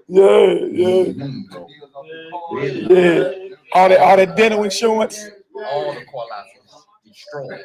Everybody was getting dental insurance when hail was falling from heaven. They had the nerve to show on the news somebody walking out there with a flimsy umbrella. What is she doing out there? It's like them niggas be walking around with this thunder and the lightning outside with umbrellas. So know what to say, a grievous hail. A grievous. And Egypt never seen nothing to like, the way you can never compare it. All right. Some people say, well, y'all, that's y'all account of what happened in Egypt. Egypt never documented that. That's another lie. It's called the Papyrus of War.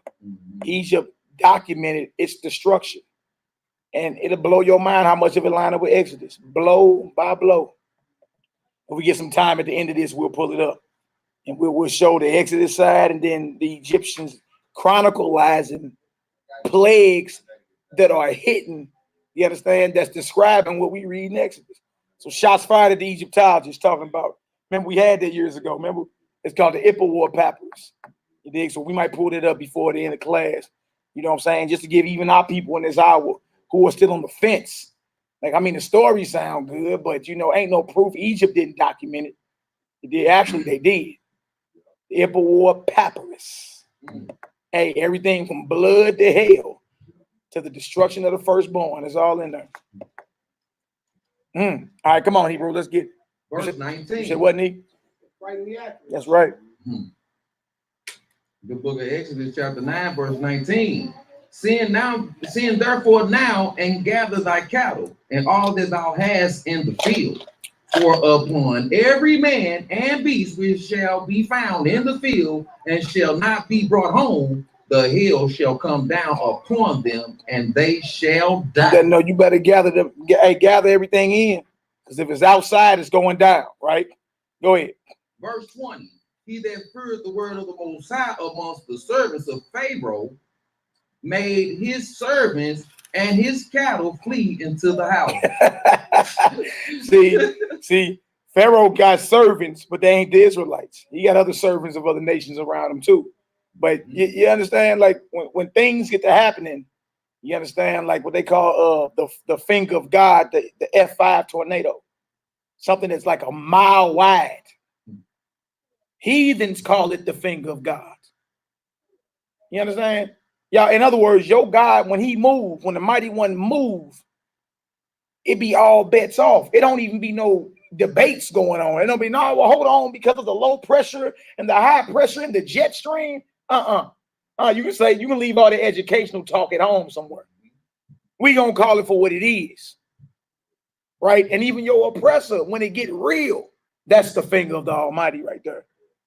And even they get into the fetal position, and even they be look. Hey, look, even the most professed atheists call out to your God. They'll say, "Oh Lord God, oh who you calling on?" Talking about some Lord God. You understand? Oh Jesus, I thought you was an atheist. I thought you was an evolutionist. That's right. That's right. That's right. That's right. He us, because if you outside, that hell come, you destroy. Go ahead, Rock. You got something to say out? Yeah. So even the servants of Pharaoh start fearing when they start seeing these plagues. So remember, y'all, blood, frogs, lice, flies, plague of cattle, and boils on man and beast, and hit so forth. Bro, I had you talking about the atheists. I had a pot I grew up with. You know, he claimed himself as atheist. He had his first son. And the first son was having complications, you know, in the hospital. You know what I'm saying? He rescued me. I'm looking like, who you pray to? Right. You know what I'm saying? But I told him, I say, that's a good thing. Because now you're going to recognize, you know what I'm saying? When you come to your door. Yeah. When you come to your door, you'll recognize. That's good, man. You feel me? Like we ain't gotta mock nobody. It'd be good you got on the boat before that door got shut. You understand? Because it is a fearful thing to fall into the hands of the living power, man. You understand? It's fearful. Like the Most High, when he get down, like if you on his wrath side, you dig? That ain't nothing you want to see. When the Most High has his hand upon you for evil, for wrath, for judgment, man, please. Man, please. Nobody count in the entire universe. Combined.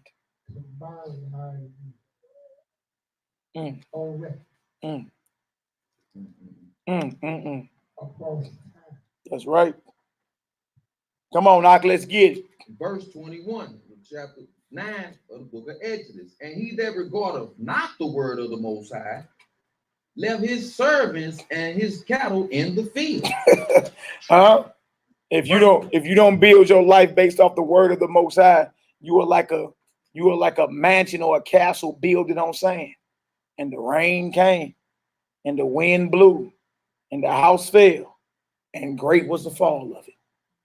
Right? Billions don't believe in the word of the Most High. They all will on Judgment Day, though. Yeah, they will. They all believe on Judgment Day, man. Believe that. You understand? Now, why is that people going so hard in this hour trying to make you believe this ain't real? You dig? Yeah, we gonna see. You dig? But think about it. What judgment or punishment do you get for being obedient to the God of Israel?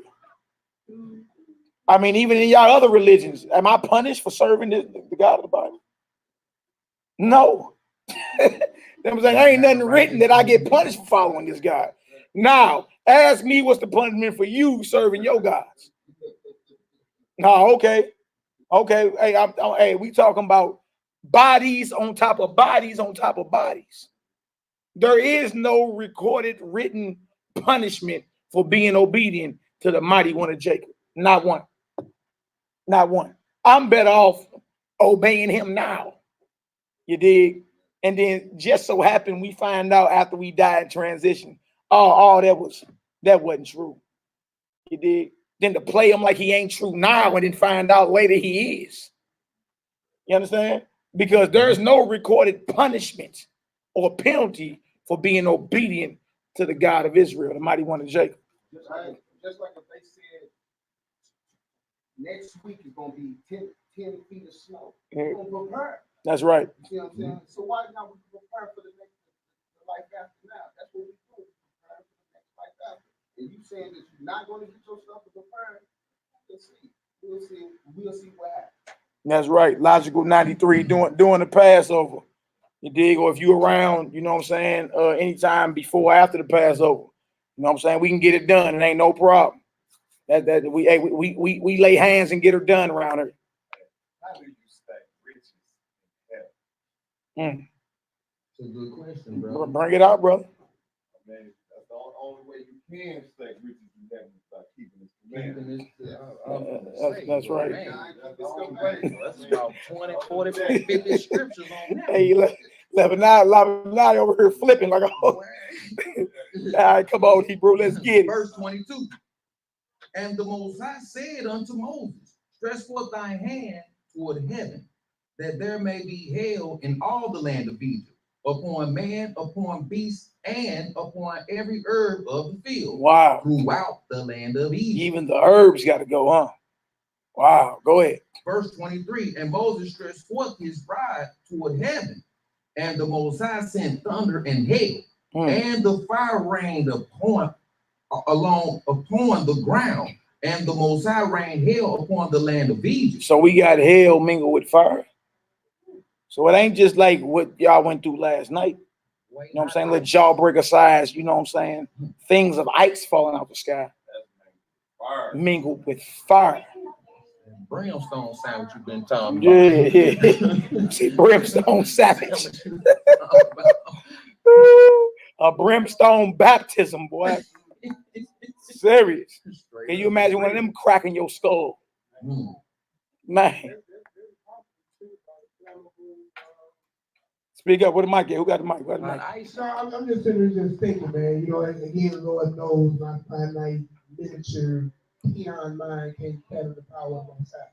I'm just saying, with the right flammable gas and liquid in that ice in the atmosphere, with the lightning charging it in the clouds at the time it disperse, I can see that releasing fire. Yeah, you know what I'm saying? If the atmosphere is saturated, right? I mean, you know, the Most High said it. Oh, you know, that's how he works. Right. He works in his creation, using his creation. You see what I'm saying? But the right type of gases in the atmosphere infused in those ice, charged by the electrical ions in the clouds, will probably produce that hair fire. Boy, you sound boy, scientists up in there, boy. Higher fall, so imagine the speed.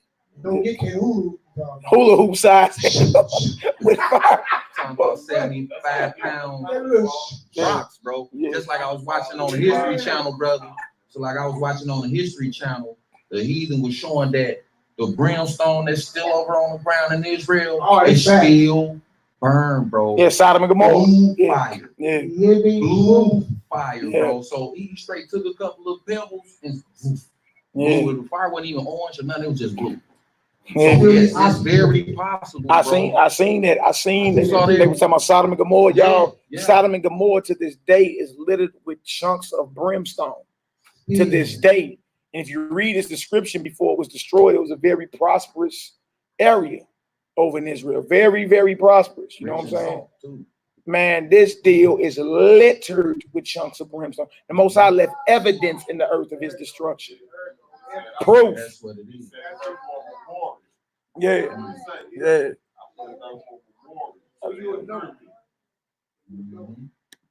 Come on, Knock, let's get it. Verse 24. So there was hail and fire mingled with the hail. Very grievous. We keep reading grievous. Grievous. Go ahead. Such as there was none like in all the land of Egypt, since it became a nation. Wow. Since it became a nation. Verse 25. And the hail smote throughout all the land of Egypt. And it says all that was in the field, both man and beast. And the hail smote every herb of the field and break every tree of the field. Straight up, come on. Most High destroying the whole infrastructure of this nation its economy.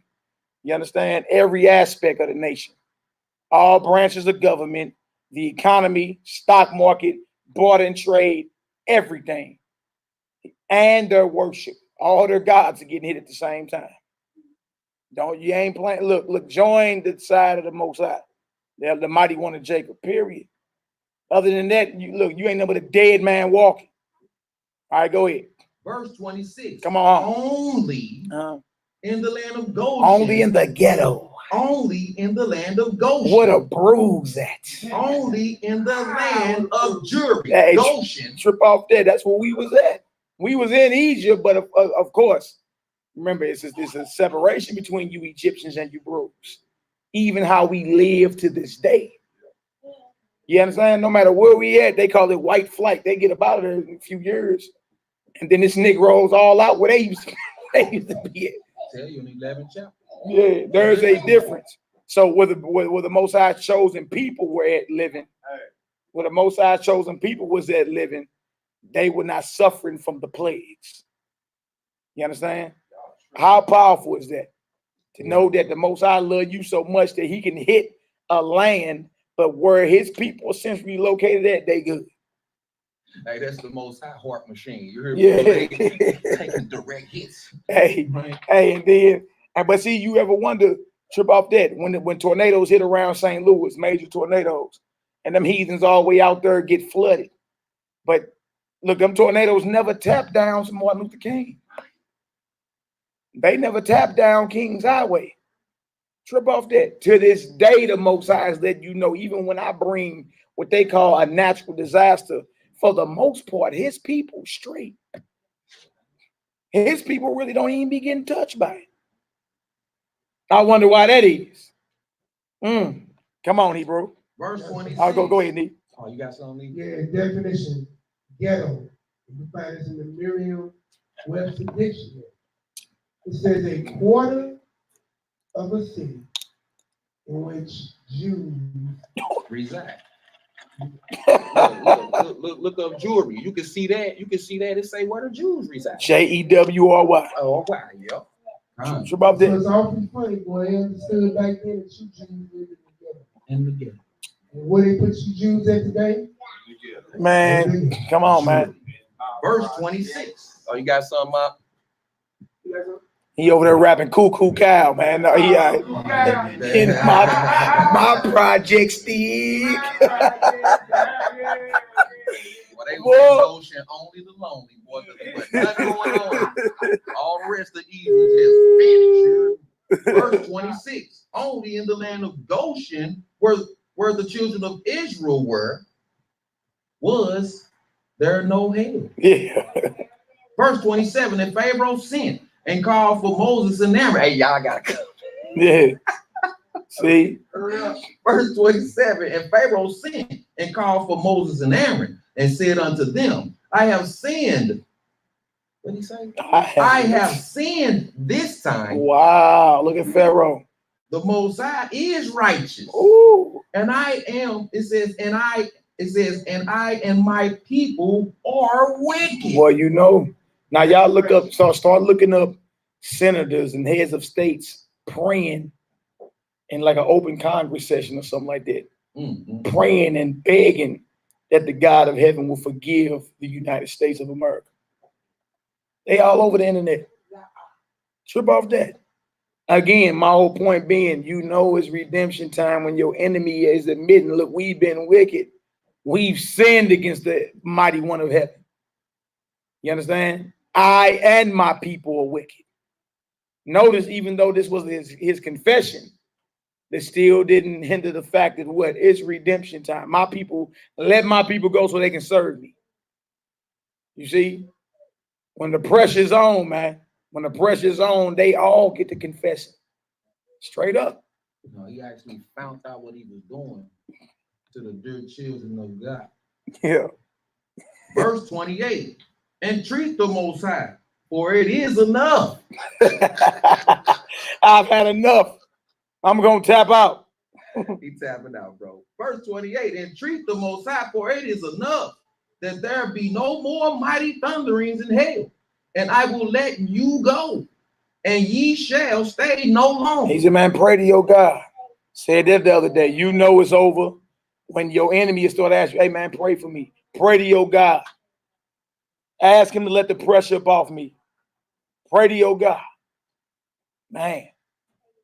All right, come on, let's get it. Verse 29, and Moses said unto him, as soon as I am gone out of the city, I will spread abroad my hands unto the Most High, and the thundering shall cease. Neither shall there be any more hail, that thou mayest know how that the earth is the Most High. The earth is the Most High. So y'all, this is hail, right? Mingled with fire, but notice it's thundering too.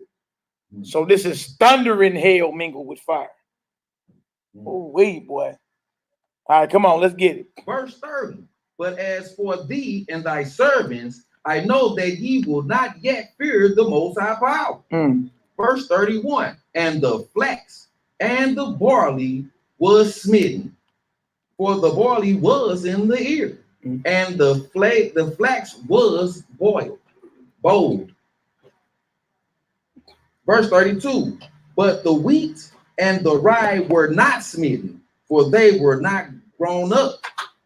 Verse 33, and Moses went out of the city from Pharaoh and spread abroad his hands unto the Most High. Knows how Moses praying. Hands spread up, hands spread abroad. Y'all highlight that. Another place in the Bible when it describes how we pray. Hands stretched out. Verse 33, and Moses went out of the city from Pharaoh and spread abroad his hands unto the Most High, and the thundering and the hail ceased, and the rain was not poured upon the earth. Verse 34, and when Pharaoh saw that the rain and the hail and the thunderings were ceased, he sinned yet more. So look at that. As soon as the pressure get let up, right? And hardened his heart. And that's why, even if you heathens are praying in this hour, we ain't believing none of that. You understand? Because as soon as the Most High let a little pressure off, you go right back to being what? Your natural nature.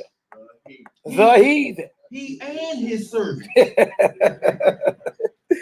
Go ahead. The Gentiles, right? Verse 35. And the heart of Pharaoh was hardened, neither would he let the children of Israel go, as the Most High had spoken by Moses. As the Most High had spoken by Moses. All right, y'all, we're going to go chapter 10 next, but before that, we're going to look at this video about this new virus that's in the earth. The new virus. Yeah, you got COVID-19, right? Now you got another virus that's out of China called the hantavirus. And it's called not the COVID virus, but the CCP virus. 3 days ago. CCP. So y'all, we're going to play some of this too. This actually is a 28-minute long video. I just want to play some of it so y'all can understand. Another plague alert. Another plague in the earth. Marvelous plagues in the earth. Yeah, you can. I ain't gonna While countries grapple with the spread of the coronavirus, a different kind of virus is causing panic in China after a man died of the hantavirus. The CCP virus has cost an unknown number of lives in Wuhan alone, possibly numbering in the thousands or tens of thousands. And now one resident wants to hold the local officials accountable for the devastation. Earlier this month, several lawyers in the U.S. brought the Chinese regime to court for covering up the outbreak, allowing it to become a pandemic. Now a Chinese lawyer is trying to shift the blame to the U.S. The president of Harvard University and his wife just tested positive for the CCP virus. The couple are self-isolating at home. And the 2020 Tokyo Summer Olympics will be postponed for a year. Japan's prime minister making the announcement today. Welcome to China in Focus. I'm Tiffany Meyer. Just as the world gets prepared for the novel coronavirus or CCP virus, there is another virus causing panic. According to reports, a migrant worker in China suddenly felt unwell in the early hours of March 23rd and was rushed to the hospital. He died several hours later. According to health authorities, the man tested negative for the CCP virus, but did test positive for another virus, the hantavirus. So what is the hantavirus and how worried should people be? According to the CDC, hantaviruses are a type of virus commonly spread by rodents and can cause several different types of diseases. It can spread to people through inhaling air from rodent urine or droppings that's infected with a hantavirus. According to the CDC, treatment options are limited, so it's best to avoid rodents. So what are the symptoms? According to the Mayo Clinic, there are 2 stages. The first stage includes flu-like symptoms. Then the condition usually worsens after 10 days to potentially life-threatening breathing problems. In North America, the mortality rate is over 30%. According to Chinese state-run media, the medical teams that came from other places to Hubei province to help are going home now. But according to Chinese Caixin.net, an internal document from March 20th shows the Hubei novel coronavirus epidemic prevention and control headquarters asked medical teams from outside Hubei province to stay, and the date of departure would be announced later. A source said right now, every day there are up to a dozen asymptomatic patients who test positive. The situation in Wuhan is unclear. As the pandemic continues to spread around the world, Chinese authorities announced they will lift travel bans to and from Hubei province. This as authorities have been reporting close to 0 new cases for several days, but locals are worried. A citizen in Wuhan told us many people have tested positive again. In Wuhan, many people who have been treated or quarantined in temporary hospitals have relapsed and tested positive again. Now, the hospitals do not dare to accept patients. There are policies to this.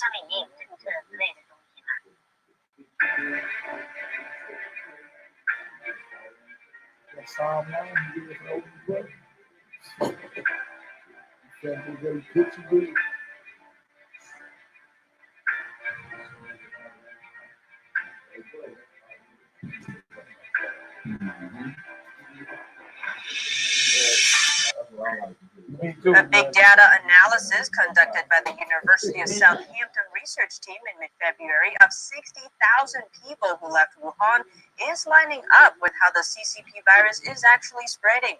In mid-February, the research team, known as World Pop, had tracked the mobile phone movement of around 60,000 people who left Wuhan before it was put on lockdown. The map tracked them to cities mostly in Asia, but also Europe, US, Australia, and other countries. It predicted the virus would spread further and warned countries to be prepared, and high-risk cities in China and around the world should strengthen screening to prevent the spread.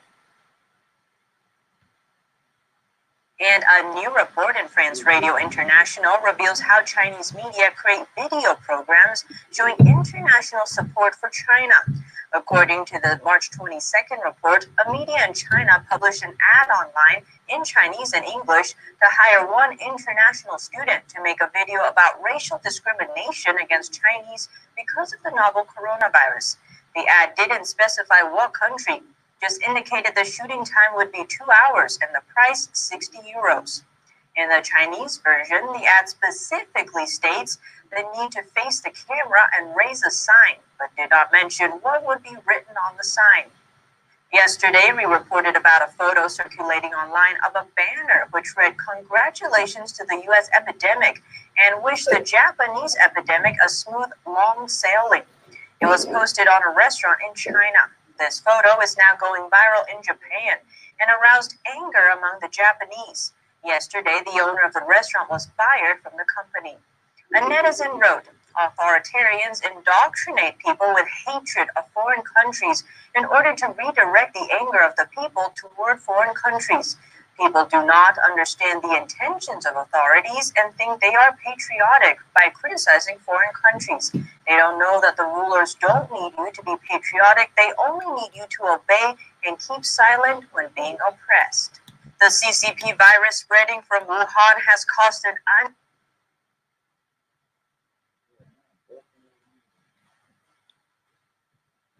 unknown number of lives in that city alone, possibly numbering in the thousands or tens of thousands. And now one resident wants to hold local officials accountable for the devastation it's caused. A taxi driver in Wuhan lost his mom to the CCP virus. Now he wants the government to compensate. He talked to her sister media, the Chinese Epoch Times. "We're using a pseudonym for John, and his voice has been distorted to protect his identity. I recorded the whole process of taking her to the hospitals. I have the videos and I have the receipts. Now I can't go out yet. When I can go out, I will find a lawyer, even sue the regime for compensation. This is not a natural disaster. It's a man-made disaster.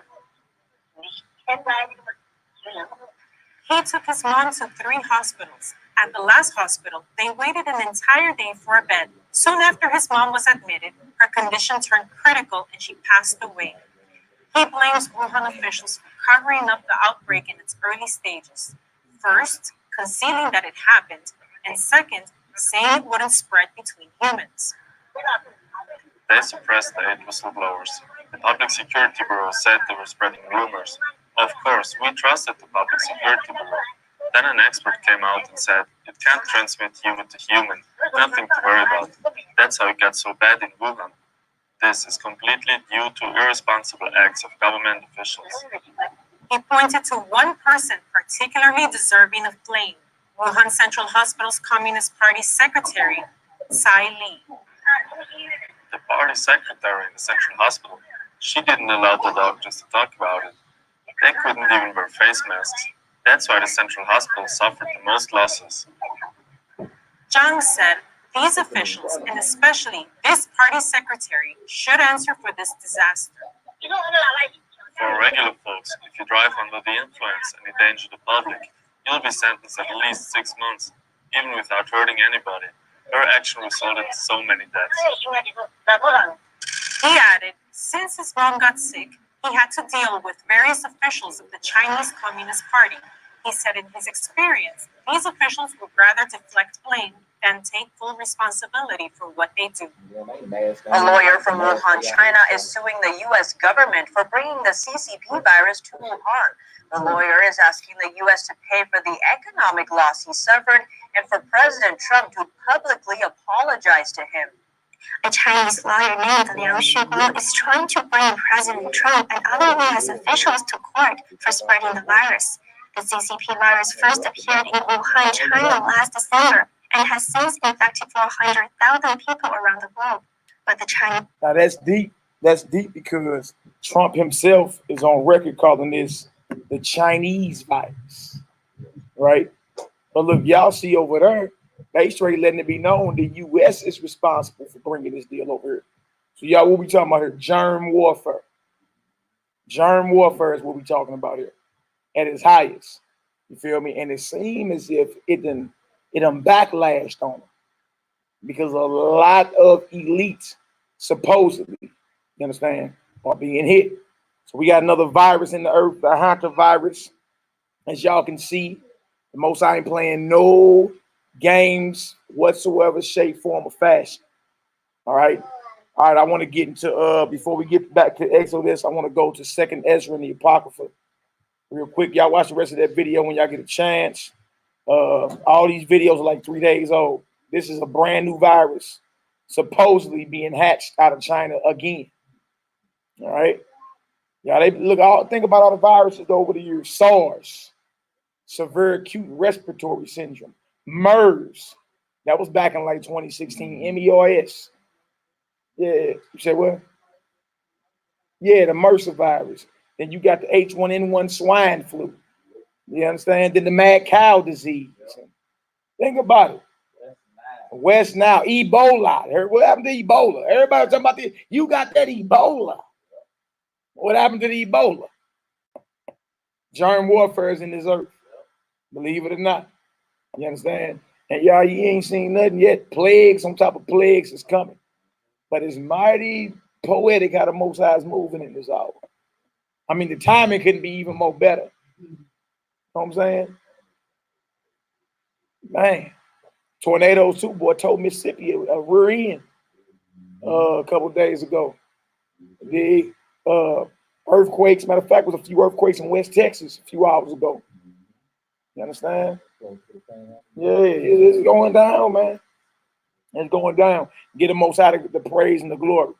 All right, y'all. We're gonna go to 2nd Ezra 15. We're gonna read about some plagues. All right, y'all see the title. You understand? The plagues of Egypt, signs of divine redemption. It's just the truth. No time for you to be afraid. If you want to be afraid, fear the Most High. How about that? Don't fear man. Don't fear none of these diseases. None of that. Be found in fear of the Almighty, because that will make sure you're moving how you're supposed to be moving. All right? That'll make sure you're moving exactly how you're supposed to be moving. Yeah, we're going to start at 1, man. We're just going to read that on down. Read it on down to 27. All right? 2nd Ezra out the Apocrypha. If you don't got it, it's up on the board. Chapter 15. We're going to get a little bit of 16 as well. But everything, and it's mighty poetic, man, how the Bible is still speaking in this hour. You can't watch the news. You can't go outside. You can't listen to music. You can't do nothing without something reminding you of what the Bible is saying. Right? It's like you actually are reading the script to the movie you live in. You're reading the script to the movie that you're living in. The Bible. There's a book called The Bible. You ever read it? Where it's actually the script to the movie that you're living in. And it's powerful and beautiful how these things get called down blow by blow. Y'all, I be smiling. Like, I be straight amped when I be out. You feel me? Before I, get in the prayer mode at the crib and all, man, I be amped, man, because we ain't looking so crazy anymore.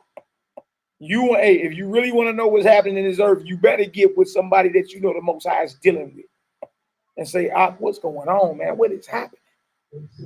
I'm afraid. You understand? Now is the time for you to be seeking the men of the Most High that's been living this. The sisters of the Most High that's been living this. You understand? I'm talking about under the threat of losing jobs and losing spouses and you understand? Being dismissed. All right, Shabbat Shalom, y'all blessings. Okay, all right, no doubt. Most High bless.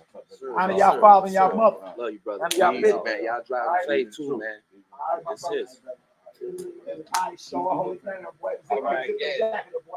Put that hoodie on too, brother. Right, man. Yeah, zip that on up, boy.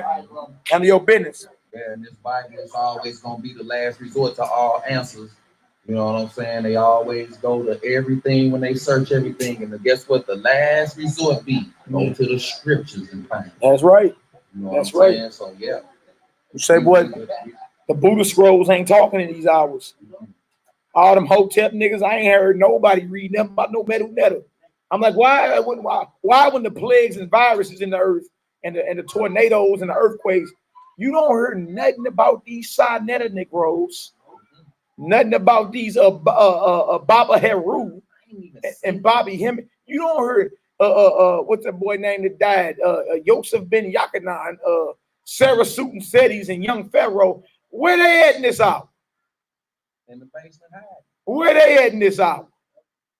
They somewhere Ain't none of your metal netters done spoke to you about these days. None of them. Yeah, man, you gonna know why the Most High is the Most High, because his word echoes through eternity. Right. When you done talking. I mean, that's all we need to do to prove who word is true and who word ain't. We ain't even got to get into it. Well, this was written before this. In the end, Negro, you don't know what was written before what. Ain't nobody in this room over the age of 48. How the hell you gonna tell me what was written before something that purportedly was written thousands of years ago? You was around back then. The only way we can know whose word is true is if it's lining up with what we're seeing and living and going through today. That's the only way you can line it up and tell, okay, that gotta be true. That gotta be true. Whatever inspired those men to write that must be the spirit of the true and living power. Because this was written thousands of years ago, and in 2020, it's frighteningly accurate. I don't know what else to do. Either it's a coinky dink or it's the truth. I know what to tell you. Well, I don't believe that. That ain't my problem. It's not my problem what you don't accept or believe. All right, let's get to 2nd Ezra 15, Hebrew. All right, this is the book of 2nd Ezra, chapter 15, verse 1. Behold, speak thou in the ears of my people the words of prophecy, which I will put in thy mouth. Yeah. Saith the Almighty. That's how you know the Most High's word and that he's the true and living power over all type of gods. Because he tell you all the time, write my word down. Write it down. That way when it comes to pass and you eyebrow deep in it, you'll know it was sent by me. Because anything you worship, if you're going to call it God, it better be all knowing. It better know the end from the beginning, or else you wasting your time worshiping that. It don't know everything. You see? Most I say, look, write my word down. Look, in other words, mark my word. I bet it come to pass. I guarantee it'll come to pass. See, I can worship a mighty one like that, God like that, man. He talk his talk. He lets you know, hey, anybody, you choose anything else, you an abomination. All them gods are nothing to me. I can praise that. I can worship that. That makes sense to me.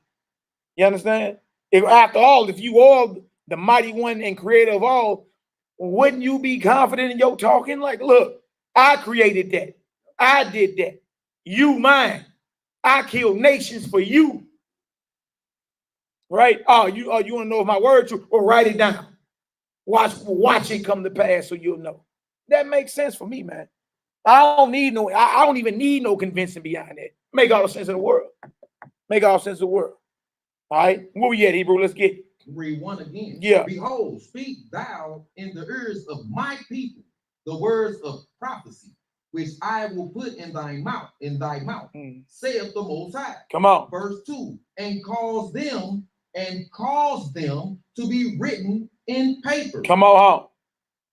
For they are faithful and true. See, he said, my words are faithful. You can depend on my words, and they're true.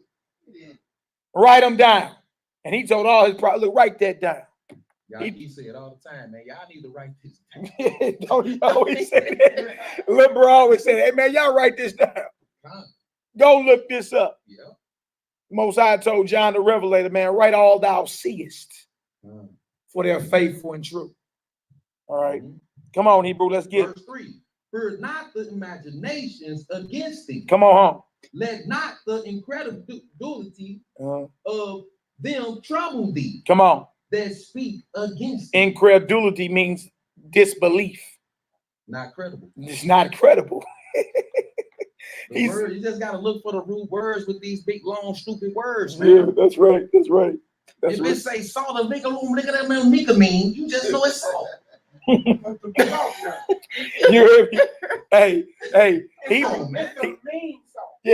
a mean. Hey, Hebrews know how to get the definition and meanings out of word, like Labanai is saying. You know what I mean? Find the base word in it. It'll make all the sense in the world. Incredulity means it's not credible. You understand? Meaning not believable. So let not the disbelief of them trouble you that speak against you. Right? And y'all, for years, they've been speaking against the Israelites. For years, they've been speaking against the brothers that have been going out week in, week out, prophesying what's coming. For years, we was talked against and laughed and mocked. And now everybody kneecaps knocking like a naked newborn. That's right. Now, you understand? Now, everybody heart and fell to their gut. And they like, whoa. Right? But the Most High already told us, man, look, let not the disbelief of them trouble you that speak against you. Why? Go ahead. Verse 4. Yeah. For all the unfaithful shall die in their unfaithfulness. All those who are unfaithful to the Most High going to die. Like Big O say, ISUPK teaching people to get vaccines. I heard that. Everybody that the Most High is not dealing with, they always bomb themselves. And right? That had to come out so you would know in this hour, those aren't the men of the Most High. You ain't supposed to be following them. I mean, think about it. Deep down in your gut, you already knew you weren't supposed to be following them. They said that yesterday. Incredulity. I heard it. I heard the Negro say it. If you don't get one, you're stupid. What? Yeah. Meanwhile, Negro, my oldest daughter was born during the H1N1 swine flu. The entire hospital was under quarantine. And I refused every vaccine. Nigga, and my daughter is 11. You understand? 11 years old and don't even get sick. Hell, you talking about get a vaccine. Then the boy asked him, you say, well, sir, I heard certain vaccines are linked to autism, which is true. Look it up. Look it up. Damage your nervous system and all type of stuff. Look it up. he gonna say that's not true. And then Negroes start clapping like seals at the zoo at feeding time. Ooh, ooh, ooh, ooh. You so deep, man, nigga, you ain't deep. No same men gonna tell you get the mark of the beast. Come on, man. Come on, man. Eventually, you gonna have to stand up and say, nah, these ain't men of the Most High. You understand? You may like some of the stuff they got going on, but look, they are speaking stuff that's gonna get you killed. It's a bunch of entertainer Hebrews out here too, bro. That's right. Verse 5, behold, saith the Almighty, I will bring plagues upon the world. Come on. I gotta read that again. Yeah. Verse 5, behold, saith the Most High, I will bring plagues upon the world. That's right. The sword, famine, death, and destruction. When you done talking, the Most High is the puppet master. Ain't nothing moving in this earth. The puppet master of puppet masters. That's right. Ain't nothing moving in this earth unless he sanctioned it. You said what, bro? I say he's the puppet master of puppet masters. That's right. So they got strings too. That's he right. Moving all men. That's right. We know what the scriptures say. It's real. It is what it is, man. Most High say, I'm gonna bring it. Right? Even if you get into what so-and-so got a patent on it, all right, good. You understand? Read the book of Job. Satan got to get permission from the Almighty to make moves in this earth. So if I know Bill Gates is an agent or a minister of Satan, you understand? And he got a patent on whatever virus. Me being a believer in the Almighty, after I done read the book of Job, now I know what? That Bill Gates wouldn't have had no authority and no ability in this earth to create no type of vaccine unless the one controlling him, his master, Satan, had to go get permission from the Almighty. You understand? Ain't nothing moving without the Most High sanction. Nothing moving. That's right. And he letting you know I'm bringing plagues on the earth. Why? Because wickedness doth exceedingly pollute this earth. You understand? I gave commands. I told you what I expect and what I would do. I even told you I'm going to bless you if you be obedient, and you still chose the other side. Oh, you think I'm playing? Just like you do with your children. Oh, you think I'm playing? Now I got to what? I got to put the smack down. So don't get mad. Don't get mad when the Most High allowed a smack to come down because you didn't listen. All right? Come on, Hebrew. Verse 6. Like now he already broke it down. Verse 6. For wickedness have exceedingly polluted the whole earth, and their hurtful works are fulfilled. Ooh. Verse 7. Therefore saith the Almighty. Verse 8. I will hold my tongue no more as touching their wickedness, which they profanely commit. Neither will I suffer them in those things in which they wickedly exercise themselves.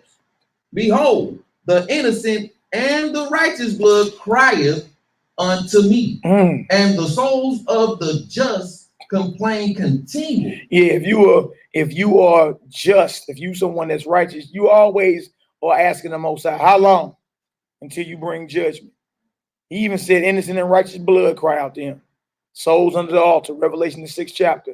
How long, O Most High, holy and true, will you not avenge our blood that was shed on earth? Will you not avenge our blood? The souls of just complain continually. Even that righteous blood cry from the ground, bro. Yeah. Well, who is it? You got Abel, yeah. Verse 9. And therefore saith the Almighty, I will surely avenge them and receive unto me all the innocent blood from among them. Most I said, I'm going to revenge my people. Right. I'm going to receive all that innocent blood. All that blood going all the way back to Abel. Yes, the Most High is not unrighteous. He will never forgive what we went through, ever. All right, go ahead. Verse 10. Behold, my people is led as a flock to the slaughter. Come on. I will not suffer them now to dwell in the land of Egypt. Come on. 11. But I will bring them with a mighty hand. Come on. And a stretched out arm. Come on. And smite the Egyptians with plagues as before. As what? As before. Wow. Wow. Now we all know that Israel went back into bondage or back into Egypt by way of ships. Deuteronomy 28. Ezra, this is second Ezra. That's the priest Ezra in the Bible. You understand? Well, he lived after the Exodus. He lived after actually Isaiah and Jeremiah. So you can't even talk about, you know what I'm saying? This was during Jeremiah's day. This is after the captivity. This is Ezra. You understand? Oh, okay. Well, he's having a prophecy about a future destruction of Egypt and saying what? I'm going to smite Egypt with plagues as I did before. You understand? Wherever Israel is scattered and in bondage, look at it as a spiritual Egypt. And guess what? You can guarantee the Most High is going to visit it with plagues as he did before. You got something else? Nah, you already hit it. Hallelujah. That's the spirit, right? Spiritually called. Spirit. Sodom and Egypt. Yeah. Revelation 11. Okay. Verse 11, I'm reading again. But I will bring them with a mighty hand and a stretched out arm, and smite Egypt with the plagues as before, and will destroy all the land thereof. Come on home. Verse 12, Egypt shall mourn, and the foundations of it shall be smitten with the plague and punishments that Yahweh shall bring upon it. The Most High is going to bring upon it. The plagues and punishments. All praises, man. This is a beautiful time to be alive. Again, I be Kool-Aid smiling out here. You understand? Because it make you feel very, very at ease and excited, knowing the Most High has kept his word. So like, bro, just like Mally say, man, pray till you feel it, bro. That's right. I was telling the new brother that's coming to the truth, man. I pulled him out the slums, look, the dunghill, bro. Good, hallelujah. See what I'm saying, man? And he just, man, I love you, bro. You know what I'm saying? I ain't never had nobody talk to me like that, man, and show me nothing. So yeah, man, the Most High got so much power. Yeah, all the power. That's right. Right. That's right. Verse 13. Come on. That says, they that till the ground shall mourn. Sound like Cain, huh? Come on. Verse 13. They that till the ground shall mourn, for their seed shall fail through the blasting and hail, and with the fearful constellation. Those that till the ground are your farmers. Yeah. You understand? Those pestilence. There's a famine coming. You understand? A famine in the earth. You understand? Pestilence, plagues, lack of food, destruction of crops. You know what I'm saying? All that's coming. Them grocery store shelves looking mighty burn this hour, ain't it? Yes. Think about it. Think about it. Could you be living eyebrow deep in prophecy that the Most High gave his prophets over 2,000 years ago? You understand? That make everybody sit back and consider. Every day you wake up, I'm on borrowed time, man. I'm on borrowed time. Am I actually living in the days that they saw in their visions over 2,500 years ago? Man, look, that's frighteningly accurate to me. Like, whoa, that put chills in your body. Like, man, look, that make you want to do what's right. All right, go ahead, Hebrew. Verse 14. Yeah. Go to the world and them that dwell therein. Just destruction. Whoa. Go ahead. Verse 15. For the sword and their destruction draweth not. Hallelujah. And one people shall stand up to fight against another, and swords in their hands. Sound like Matthew 24. Wars and rumors of war, huh? Y'all, that's the time we living in. It did. Right now, China and the United States is in what you call a propaganda war.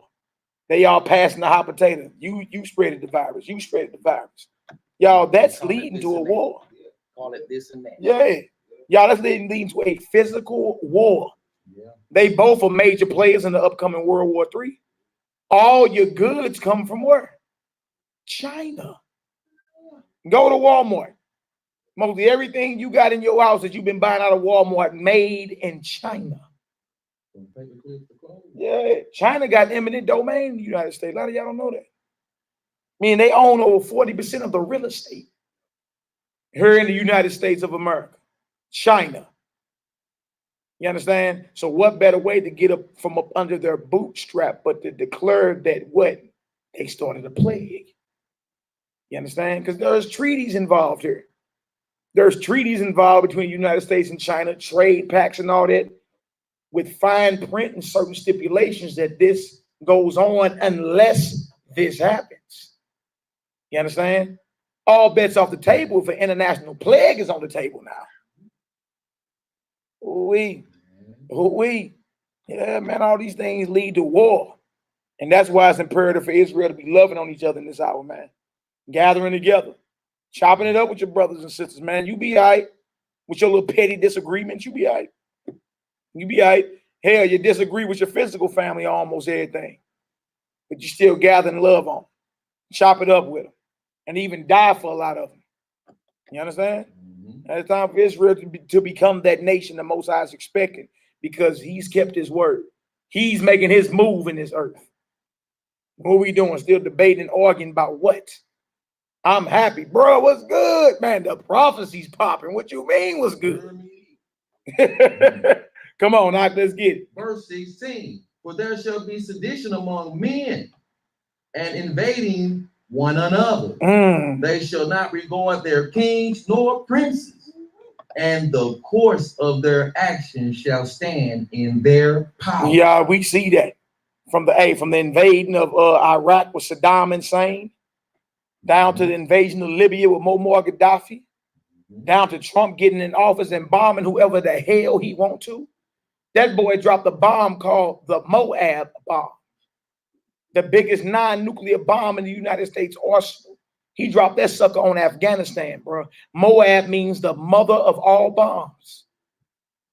That heathen went home and ate a ham sandwich, you understand, or a bloody steak and went to sleep. Dreaming about it on his bed, because that's what they bring up. You heard me? So we see the invading of one another. We see the sedition among men. We see no regard for their kings or princes. Go ahead, Rock. And then don't forget, at the beginning of the so-called coronavirus, he bombed Iran. Yeah, he did. He forgot that. Yeah. He threw a little something over there. You're right. He threw a little something over there because it wasn't enough. It's like it wasn't enough to let them set their stuff off. You know what I'm saying? You're right. You're right. He did. Right. That was at the top of the year that Iranian general got bombed. Yeah, they killed him. You understand? Yeah. They killed him. And then a few, and those that was riding with him. They all got reserved for the judgment, messing with Trump. Trump was at what they call a gala that night. A little black tie event, you know, sipping his little wine. You understand? Politicking like, yeah, we killed him. He's dead. Okay, and since he's by, what's next? He's dead. We killed him. Good. Is the flight ready? Yeah. You understand? Then a couple, I think 2 weeks later is when this so-called COVID-19 virus started emerging. It did. Then a week after the Super Bowl, your boy Kobe tragically died. So that was another distraction. Right? Tripping off that. Right? These things are happening in this earth as we speak. All right. So 2 Ezra 15, we can actually say, verse 16, we are living in a time where we are seeing this happen. We seeing sedition among men, invading one another, and not regarding kings or princes. All right, go ahead. Verse 17. A man shall desire to go into a city and shall not be able. Now, hold on. We got lockdowns all over this earth. Whole countries locked down. France, Italy.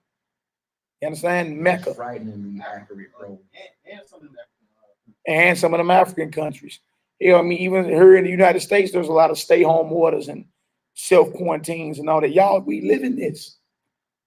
We are living 2 Ezra 15 and 17. Where you will desire to go somewhere we won't be able to go. Why? Because there will be restrictions put out there. You dig? Now, we better be thankful they ain't declared martial law here in St. Louis, because that'll stay-home order really would be enforced. I mean, it ain't enforced right now. Ain't no martial law declared. But if the military on the streets, that's something declared. You understand? You understand? It's just what it is. But we are that's a martial law scripture right there. 2 Ezra 15 and 17. That's a martial law scripture all day. Read it again. Yeah. A man shall desire to go into a city and shall not be able. Verse 18. For because of their pride, the city shall be troubled. The houses shall be destroyed, and men shall be afraid. Everything you put your trust in. That is today, right Yeah. now. Go ahead, express yourself, bro. That's right now in this hour, family. Mm-hmm. We ain't coming together. We are finished out here. We have to gather together. Sure. Without charity, what Paul tells us, without charity, who are you? Nothing. You're nothing. Mm-hmm.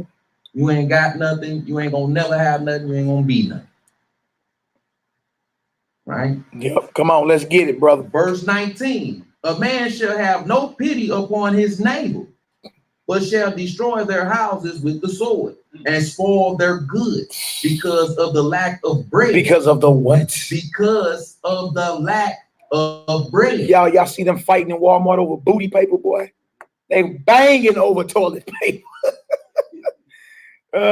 Yeah, so this right here is another martial law scripture, or another scripture that go into the lack of resources, bread, your daily essentials you used to. They banging over booty paper now, boy.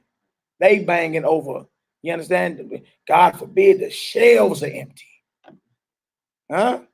But look, it was prophesied we will be living in these days. And that's why for us it's very, very exciting. If you a brew on a regular, you fast anyway. You know what I'm saying? You already training yourself. You already spending whole days without eating. Sometimes you do it accidentally, say, dang, I ain't ate nothing today. Man, I'm trying to get my weight back up, boy. I'm fast so good. You know what I'm saying? Like the brews been disciplining themselves. We not slaves to our stomachs. Mm-hmm. You understand? Like at any moment we can go a whole week without eating. We're dry. You know what I'm saying? Just stay in prayer. It's all good. You be belching and everything. I ain't nothing. Don't be surprised you hear my stomach. You know what I'm saying? Straight up. Straight up. It ain't no thing, man. You know what I'm saying? Because we've been preparing for this day, spiritually and mentally. You know what I'm saying? A little physically too, but more on the spiritual and mental aspect. Because you can be prepared physically all day and not be mentally or spiritually prepared for these days and snap. You snap. You understand? And you be wondering, why is all this going on? There's a book called the Bible. Have you ever read it? All right, go ahead. And for great tribulation. Mm-hmm. Verse 20, behold, saith the Almighty, I will call together all the kings of the earth to reverence me. To reverence me. The Most High put the spirit of warfare and battle in the earth. And Ezekiel says he's going to put hooks in their drawers and drag them into war.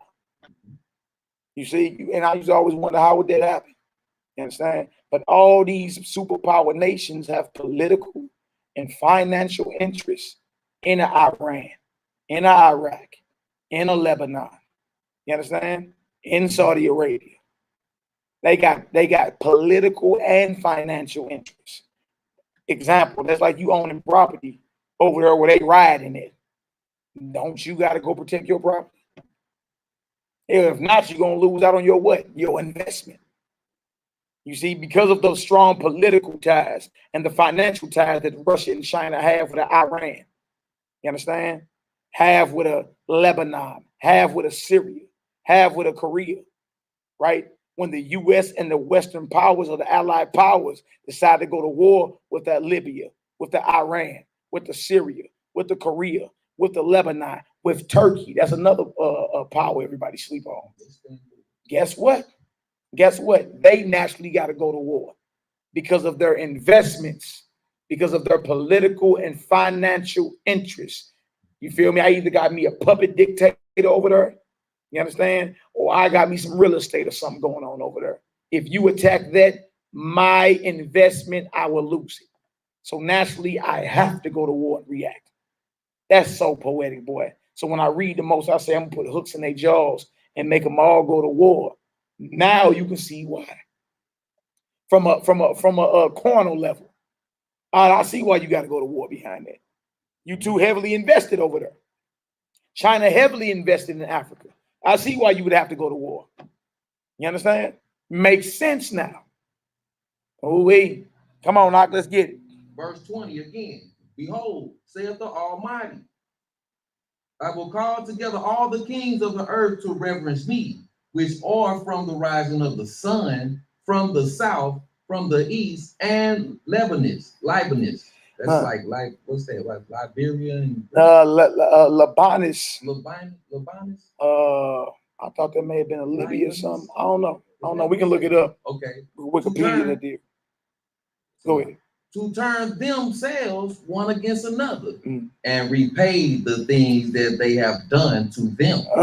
So he's turning them all on themselves. You understand? To devour each other. I'm gonna put hooks in their jaws and draw them all to the valley of Megiddo, which you call Armageddon, right? Go ahead.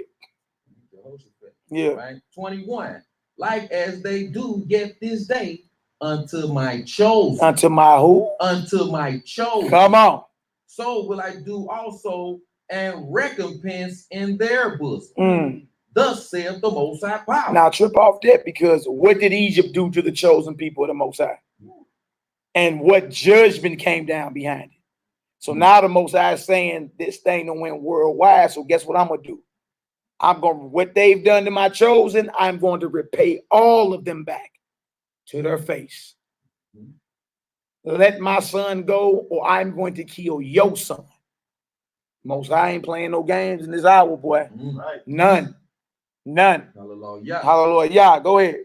Verse 22. My right hand shall not spare the sinners, and my sword shall not cease over them that shed innocent blood upon the earth. Oh, come on. Verse 23.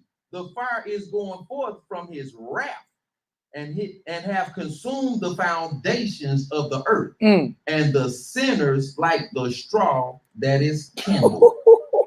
Go ahead. Verse 24. Yeah. Woe to them that sin and keep not my commandments, saith the Almighty. You see that? So every Israelite in this hour, you better be obedient. Even if you a heathen Gentile that want to escape it, you better start being obedient. And guess what? Blessing Jacob in this hour. With the little bit of time you got left, it may go well for you. You understand? But look, the Most High is known by the judgment he executes. He's known by that. All right. Woe unto them that sin and ain't keeping my commandments. Lebanon is Mount Lebanon. Oh, that's Lebanon. That's why I thought it was Lebanon. Yeah, northern Israel. Look, that's the northern border of Israel. Yeah, that's hey, trip off that. That's the northern border of Israel. Yeah. Lebanon. Yeah. Go ahead. Verse 25. I will not spare them. Go your way, ye children, from the power. Defile not my sanctuary. Most I say, I'm not sparing those that break my commandments. You understand? Y'all, again, hey, commandments and faith of a Mashiach. Like, you want to be spared in this day? You don't want to catch no type of plague that's being unleashed? You better be obedient. Dwell in his secret place, so he can be what? Merciful, man. You understand? That's what we all need. All right, go ahead. Verse 26. For the Most High knoweth all them that sin against him, and therefore deliver he them unto death and destruction. Man, look, knoweth all. Right? If you are here sinning against him, you a dead man walking. There ain't no other way to put that. You sinning against him, you are a dead man walking. Hey, go ahead. Verse 27. For now are the plagues come upon the whole earth, and ye shall remain in them.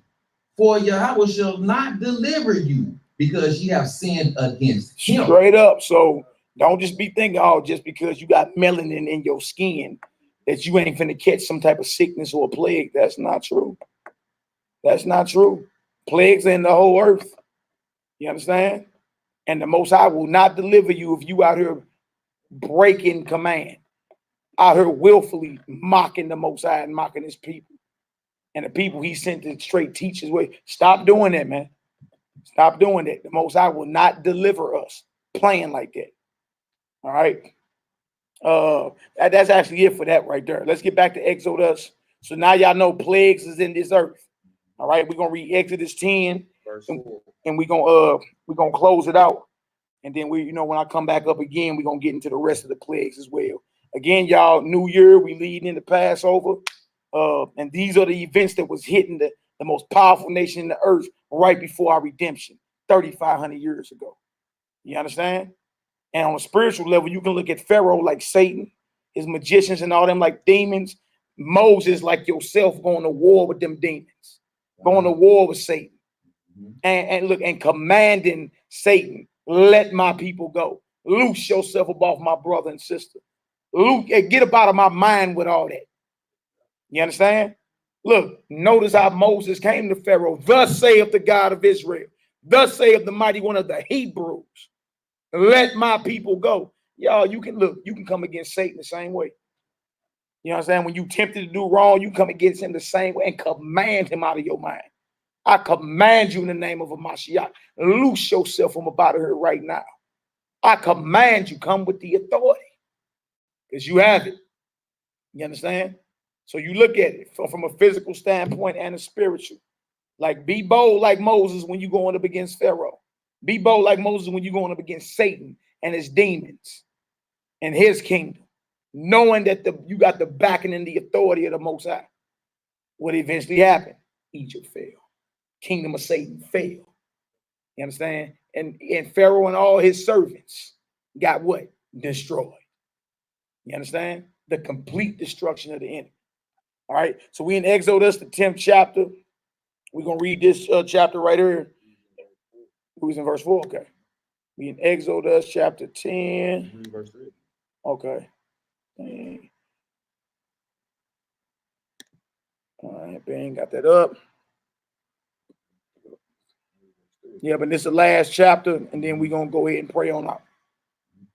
All right. The book of Exodus, chapter 10, verse 3. And Moses and Aaron came in unto Pharaoh and said unto him, Thus saith the almighty power of the Hebrews, how long wilt thou refuse to humble thyself before me? Let my people go. That's right. That they may serve me. And again, to truly serve the Most High, you understand, his people got to be released from bondage. Yeah, we praying to him and serving him now, but they are constantly telling the slave master, or the Most High is constantly telling the slave master, let my people go so they can serve me. You understand? You up under the boot heels of your enemies. And you can't really truly enjoy the blessings of the Almighty and truly serve him and praise him because you worried about paying a bill. You worried about going to clock back in. Let my people go. My people are free. Son of the Most High should make you free. You are what? Free indeed. Start moving around like you're free men out here. You're free. You understand? You are free. And you are an ambassador or a spokesperson or a mouthpiece of the coming kingdom of a Mashiach. Right? That's what you are. Look, man, everything will be provided for, man. But stop being afraid, you understand, of your oppressor. He's coming down as is evident. All right, come on, now let's get verse 4. Else, if thou refuse to let my people go, behold, tomorrow I will bring the locusts into thy coast. Notice the Most High, he keep giving Pharaoh 24 hours. Tomorrow. We done read tomorrow about 4 times. Yeah. This time tomorrow is going down. You got 24 hours to release my sons and daughters. Or else. Notice the first word in there said else. That's saying or else. The Most High is threatening this heathen through his servant Moses and Aharon. Y'all see that? Else, if you refuse to let my people go, behold tomorrow. You see? You got 24 hours to let my people go or else. Boy, hey, get into these stories and you'll be like, yeah, this has to be our people and this has to be our God, Almighty One. It makes sense. It makes sense. Even your mighty one, your God talk like you. You got 24 hours or else. Come on, Hebrew. Verse 5. And they shall cover the face of the earth, that one cannot be able to see the earth. And they shall eat the residue of that which is escaped. So we talking about locusts, right? Well, y'all know there was a plague of locusts just a few weeks ago that blacked out the sky. Blotted out the sun. Boy, hold on. Let's look. 300. Yeah. Our arrows won't blot out the sun. And what do you say? We're going to fight in the shade. Yeah, I feel like that now. We're going to fight in the shade. We're going to fight in the shade. Real talk. Okay, plague of locusts. Hold on, let me look this up real quick. Plague of locusts. Africa 2020. Man. This is serious, bro. Oh, man. This was a day ago. East Africa. This is 3 days ago. Let's look up some of this. All of them said East Africa. This right here say hundreds of billions of locusts swarm East Africa. Hold on, man. Hold on. Let's look up some of this. And that's BBC News. Yeah, I'm gonna look at the we're gonna look at the video first, man. And then we can, you know what I'm saying? Y'all look the plagues of the Most High in this earth. Boy, look at that. Man. Boy. Blotted out the clouds. Look, it says biblical prophecy, question mark. East Africa faces locust swarms and coronavirus at the same time. I go your same time at the same damn time. Wow, look at this, y'all. Man, look at that. Blotted out the whole sky. Nothing to play with. Boy, that look like 101 Dalmatians in the sky. Boy, man, real thing this. Man. Look, some say that this level of plagues affecting the African continent can only be described as biblical. Man, you can't make this stuff up, man. Can't make it up. Man, we ain't write the Bible out. That should make everybody catch chills. And all your naysayers, if you talking about the Bible in real life, where do you get this even all come from? You know what I mean? Like, when you see this, where you exactly where your mind go to? Back to Egypt. Man, your heart gotta fall. Like, you know that feeling you got, like your heart drops. I know all you naysayers, all you sodnetters, I know your heart falling out y'all chest in this hour. Like, man, I talk about, yeah. All these years, bro. And you know, Sodnetta, the Most High got him on the hit list. You know, he opened his mouth years ago and said he was the God of the Hebrews. Yeah. When the Hebrews was debating out of Egyptologists back in 2014, that boy opened his mouth and said he is the God of the Hebrews. You understand? Hey, keep that, all right? I was on the blue line, man. Dude said that I was trying to hurry up and get away. Man, hey, you don't want to be around him when lightning strikes. Look at that. This is amazing, man. And notice they always describe it as biblical. And y'all, this is a Muslim that wrote this by Shah Bay Allah. All right, it says as the eastern countries of the motherland are fighting off the novel coronavirus with the rest of the world, they are also fighting off swarms of desert locusts, with some swarms that have grown to 3 times the size of New York City. Dog, do y'all know look, just in the Bronx alone is over 1 million people. That's 1 barrel out of 5 that make up New York City. Yeah, and that's up there. That's up. Yeah. That's big, bro. That said right there that these swarms of desert locusts have grown to 3 times the size of New York City. Biblical.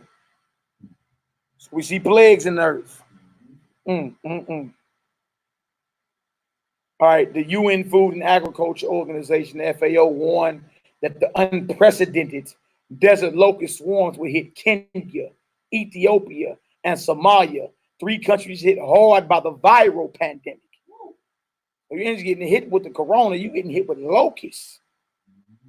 The UN predicts that the breeding conditions for the locusts may cause their multiplication to increase by 400%. Y'all, that's major. That means if it was only 1 locust, you can count on it being 400. What if it's 100? You want to increase them by 400%? Think about it if it was 1,000. Times 400. Yeah. 1 million times 400. Man, look. At the locust, we can eat the locust. Yeah. Right? So now, with all them jaw jackets, I ain't gonna eat that. I ain't gonna eat that. You don't know what you gonna eat. I know I ain't eating nothing lost. Man, that deal said hundreds of billions of locusts, man. Hundreds of billions. Y'all, we can't make this stuff up. We reading about the exodus of the Most High's people, the departure of the Most High's people, and one of the last plagues are locusts. And then we look just a few days. Y'all, look, it was a swarm of locusts hit 3 weeks ago. Yeah. And I'm thinking I'm about to look up an article from a couple weeks ago. Bro, this was 3 days ago. Man, hallelujah, bro. We serve a mighty power, man. All praise glory now to the Most High, man. All praises, man. All praises, man. All praises, bro. Man. So we can read the Bible within Google and see it happening in real time. Hallelujah. All right, come on, let's get it out. That's right, man. I'm going to read 5 again. And they shall cover the face of the earth, that one cannot be able to see the earth. And they shall eat the residue of that which is escaped, which remaineth unto you from the hail, and shall eat every tree which groweth for you out of the field. Verse 6, and they shall fill thy houses, and the houses of all thy servants, and the houses of all the Egyptians, which neither thy fathers nor thy fathers' fathers have seen, since the day that they were upon the earth. Wow. Until this day. And he turned himself and went out from Pharaoh. Boy, Moses prophesying, ain't he, boy? He burnt them and then he walked out. Or else. Or else, bro. This was going to happen on the morrow. What did you say, boy? On the morrow. On the morrow. There it is. Come on out, let's get it. Right, verse 7. And Pharaoh's servants said unto him, how long shall this man be a snare unto us? Pharaoh's servants, they man, we done had enough. You know what I'm saying? This man is a trap unto us. Go ahead. Right. Let the men go, that they may serve the Most High their power. Right? Knowest thou not yet that Egypt is destroyed? His servants boy, Egypt is getting tore out the frame. And you trying to maintain your little dignity around here. Let them brews go. Boy, everybody look like C.A. So I ain't gonna let them go. Man, everybody out here looking like Frankenstein.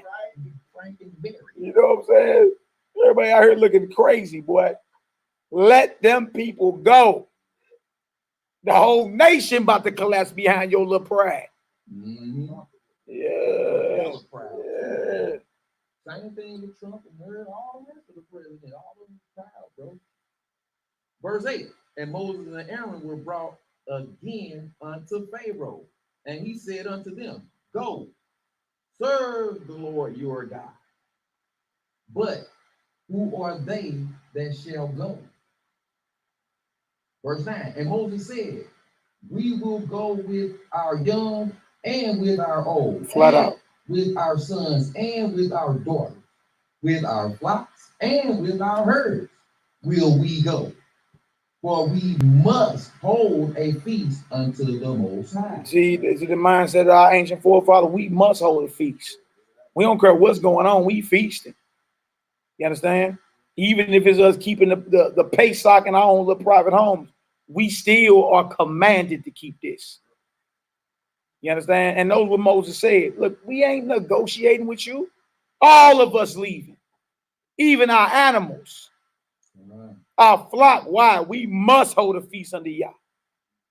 We're gonna keep our animals where we're gonna sacrifice. Yeah, what is you on? What you mean who all going? The nerve of you to even ask. Oh, you thought we was about to leave some of us back? We all leaving. The hell you mean who all going? That really sound like Laban. Yeah. Jacob Herman. No, we all going. We gotta keep somebody. But we gonna do. Leave us one person so he can build some bricks himself. Yeah, because Egypt know, boy, the departure of their workforce. And just like this, that's just like this same Egypt we in today, bro. That's right, bro. Us, bro, they are nothing. That's right. They are nothing, no thing. Right? Man. I just want to say, man, we just spoiled and it just shows you how powerful and merciful he's giving them out. Like, listen, just do this and then let my people go and go to the people. So he's giving even Pharaoh, who's the enemy, he's giving mercy. But then at the end, you don't do it, now you're gonna see that power walk down. You wasn't listening to that or else, bro. Yeah. It's like a father to a son, like, listen, do what I ask. Yeah. Do what I ask. And then I keep on, then that's when that drum. Right, bro. All right, bro. You got 24 hours. That's what he told Or else. Yeah. On the morrow. Yeah. Come on, Doc, let's get it. Right. Then it's saying, verse 10. And he said unto them, let the Most High be so with you as I will let you go, and your little ones. Look to it, for evil is before you. Verse 11. Not so. Go now, ye that are men, and serve the Most High, for that you did desire, and they were driven out from Pharaoh's presence. Verse 12. And the Most High said unto Moses, stretch out thine hand over the land of Egypt for the locusts, that they may come up upon the land of Egypt, and eat every herb of the land, even all that the hail hath left. Verse 13. And Moses stretched forth his rod over the land of Egypt, and the Most High brought an east wind upon the land all that day and all that night. So you got 24 hours. You got 24 hours. And then it was morning. The east wind brought the locusts. Wow. Verse 14. And the locusts went up over all the land of Egypt and rested in the coast of Egypt. Very grievous were they. Before them there were no such locusts as they, neither after them shall be such. Verse 15. For they covered the face of the whole earth, so that the land was darkened, and they did eat every herb of the land, and all the fruit of the tree. Taking away all their food, man. Remember they cattle is spoiled as well. See, so all your meat then got hit. Now all your fruits and your veggies are getting destroyed. Your water been turned into blood. The entire infrastructure of Egypt is government, political, social, on down to what they need to live is being tore up from the flow up. Oh, praises. Go ahead, Doc. Right. Very grievous before it was so okay. 15. For they covered the face of the whole earth, so that the land was darkened, and they did eat every herb of the land, and all the fruit of the trees, which the hail had left, and there remained not any green thing in the trees, or in the herbs of the field, through all the land of Egypt. Verse 16. Then Pharaoh called for Moses and Aaron in haste. Hurry up. Man, y'all hurry up and come up in here. And he said, I have sinned against the Most High, your power. No, he said your power. Not my power, your. Go ahead. And against you. Verse 17. Now therefore forgive. I pray thee that my sin only this once. And because he said this time and the other. Oh, I sinned this time. Read that again, bro. Verse 16. Then Pharaoh called for Moses and Aaron in haste, and he said, I have sinned against the Most High, your power, and against you. Verse 17. Now therefore forgive, I pray thee, my sin only this once, and entreat the Most High, your power, that he may take away from me this death only. Your enemy asking you to pray to your power. For him. For him. That lets you know the redemption is here. Yeah. Y'all gonna be hearing that more and more. Yeah. You know what I'm saying? As certain heathens humble themselves, they're gonna be like, man, look, I know what's up. Pray to your God for me. That's how you know there's a changing of the guard. A switching of power. Changing of the kingdom. Yeah. For real. Anytime the master come holler at the slave and say, hey, pray for me. Redemption is here then. Pharaoh is constantly asking him, pray for me. You understand? Pray for me. I've sinned. I tripped. All right, go ahead. Verse 18, and he went out from Pharaoh and entreated the Most High, and Pharaoh showed that. I mean, Moses showed when did it? Yeah, and showing you the Most High when he called you, you had that authority. Moses had that authority. Like, all right, I go pray for you. You know what I'm saying? And the Most High honored Moses' prayer. Messiah told you, whatever you bind on earth is bound in heaven. You know what I'm saying? You actually have that authority. Like you can you open your, I bind that. I bind it powerless. You know what I'm saying? In the authority of a Mashiach, the Messiah. You understand? And he told you, ask and you shall receive. Moses was asking and he was receiving. He was binding and he was loosening. You understand? And it was sanctioned and green lighted from the throne of the Almighty. And they believed because they seen it happening. Actually happening. The lights was gone. The locust stopped. You know what I'm saying? When every time Moses went to go and treat the Most High for this heathen, it happened for him. Exactly. Verse 19. And the Most High turned a mighty strong west wind and took away the locusts and cast them into the Red Sea. There remained not one locust in all the coast of Egypt. Took it away. Go ahead. Verse 20. But the Most High hardened Pharaoh's heart, so that he would not let the children of Israel go. I know some of y'all like, what is he playing, a mind game? Like, what is going on here? Pharaoh repents, but then the Most High hardened his heart, so he won't let him go. And what's really going on? After we finish this chapter, we're gonna read the response to that in Romans, the 9th chapter. You understand? And then you can understand the mind of the Most High. Y'all get some understanding, man. Put a 12 in the chat. That's right. Y'all get some understanding. Throw a 12 up in the chat. Oh, praise. That's right. Yeah, every son. Man, we living in beautiful times, man. In this last hour, and I'm so excited, bro. And I'll be excited to be around my real brothers, man. You know what I'm saying? That's right. The ones that's out here putting in this work, man, and getting it done, getting her done for real. That's right, brother. That's right. We supposed to be doing in this hour. Period. End of story. More and more consistent in doing the work of the Most High. You know what I'm saying? Ask the Most High, what you got for me today? Give me some orders. I'm ready to go. I'm ready to attack. You know what I'm saying? It's an action-packed life, man. I love it.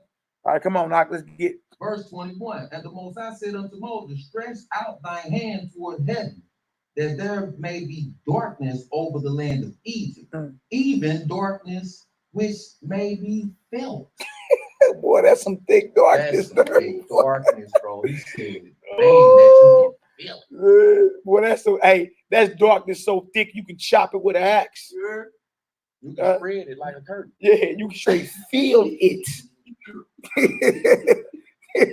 Boy, you can't even see your hand in front of your face. That's how thick that darkness is, boy. Boy, that will make you go insane. That will make you snap if you can't even. That's total. That's like, man, that's total darkness. You ain't never even experienced that. Total darkness so thick you can feel it. That will make you lose your mind. Man, go ahead. Verse 22. And Moses stretched forth his hand toward heaven, and there was a thick darkness in all the land of Egypt 3 days. So you got 3 days. 3 days of that darkness, bro. 3 days of darkness in Satan's kingdom. Oh, that kind of darkness. Thick darkness. Right. Verse 23. They saw not one another, neither rose any from his place for 3 days. Come on. But all the children of Israel had light in their dwelling. Ooh-wee. Oh, praise God. Yeah. Boy, your enemies, boy, got that darkness that can be felt, but hey, guess what you doing? Kicking it. And Jacob was a plain. Yeah. Dwelling in tents. Praising the Most High. Knows in Ephesians, the 5th chapter, it tells us to walk as children of the light. Because even when our enemies were going down, what? Light was in our dwellings, man. So ain't no Curl Land fuddy duddy. No. Ain't no, you know what I'm saying? But notice how the plagues are hitting our enemies and we're straight. We good. You understand? And even in that, had you been living back then as one of us, even just seeing that thick darkness over there, turn your enemies up. seeing the locusts, seeing the blood, the frogs, the lice, the flies, the plague of cattle, boils on man and beast, hail mingled with fire and thundering, and even the locusts, seeing all of that. And you over there the whole time, like, hey, Rock, throw that lamb on that grill over there, but we barbecuing. We straight chilling. Thanking the Most High. Hallelujah. Y'all praise. Once again, Jacob was a plain man. That's right. Dwelling in tents. Come on, man. Verse 24. And Pharaoh called unto Moses and said, Go ye, serve the Most High. Only let your flocks and your herds be saved. Let your little ones also go with you. He still think this is a negotiation. He ain't hearing the first. No, we all leaving. Bro. Our old, our young, our little ones, and our flocks. We have to hold a sacrifice to the Almighty. Yeah. And in the end, guess what? We taking all that gold and all that too. We got an Ark of the Covenant to build, and we got a tabernacle and a temple to build. We taking all that. You know what I'm saying? We taking all that. You know what the hell you gonna do with it? Your nation destroyed. Run that. We want all the gold in Fort Knox. Run that. We want all your diamonds. Yeah, and her up with it before a hula hoop size hail fall off the sky, mingled with fire and thunder. Straight up, run that. Yeah, run that. Run that on in. Get that to me, right? Verse 25. And Moses said, Thou must give us also sacrifice. Try and keep our animals. Yeah. Right? And burnt offerings, that we may sacrifice unto the Almighty our power. Verse 26. Our cattle also shall go with us. There shall not an hoof. There shall not and hoof be left behind. Boy, Moses like, this ain't not a hoof. When we cut it off, we taking it too. Not a toenail gonna be left behind. Everything that's ours and everything that's yours is beneficial to us. Leave it. We not negotiating her. And again, that's if you got the power and authority of the Almighty, and you understand, you claiming we supposed to be making this grand exodus. Well, you Negroes need to get on up to the White House or something. Pop up at the UN, kick the door in, and say, "Thus saith the God of Israel." Stop trying to play on brothers' minds like get your passports, and if you ain't out of here by then, and man, look, if y'all Negroes talking like this, then you need to be talking like this. You need to go holler and say, "Hey, look, hey, thus saith the Most High." For sure. The guy that let these people go, or else this time tomorrow this gonna happen. You understand?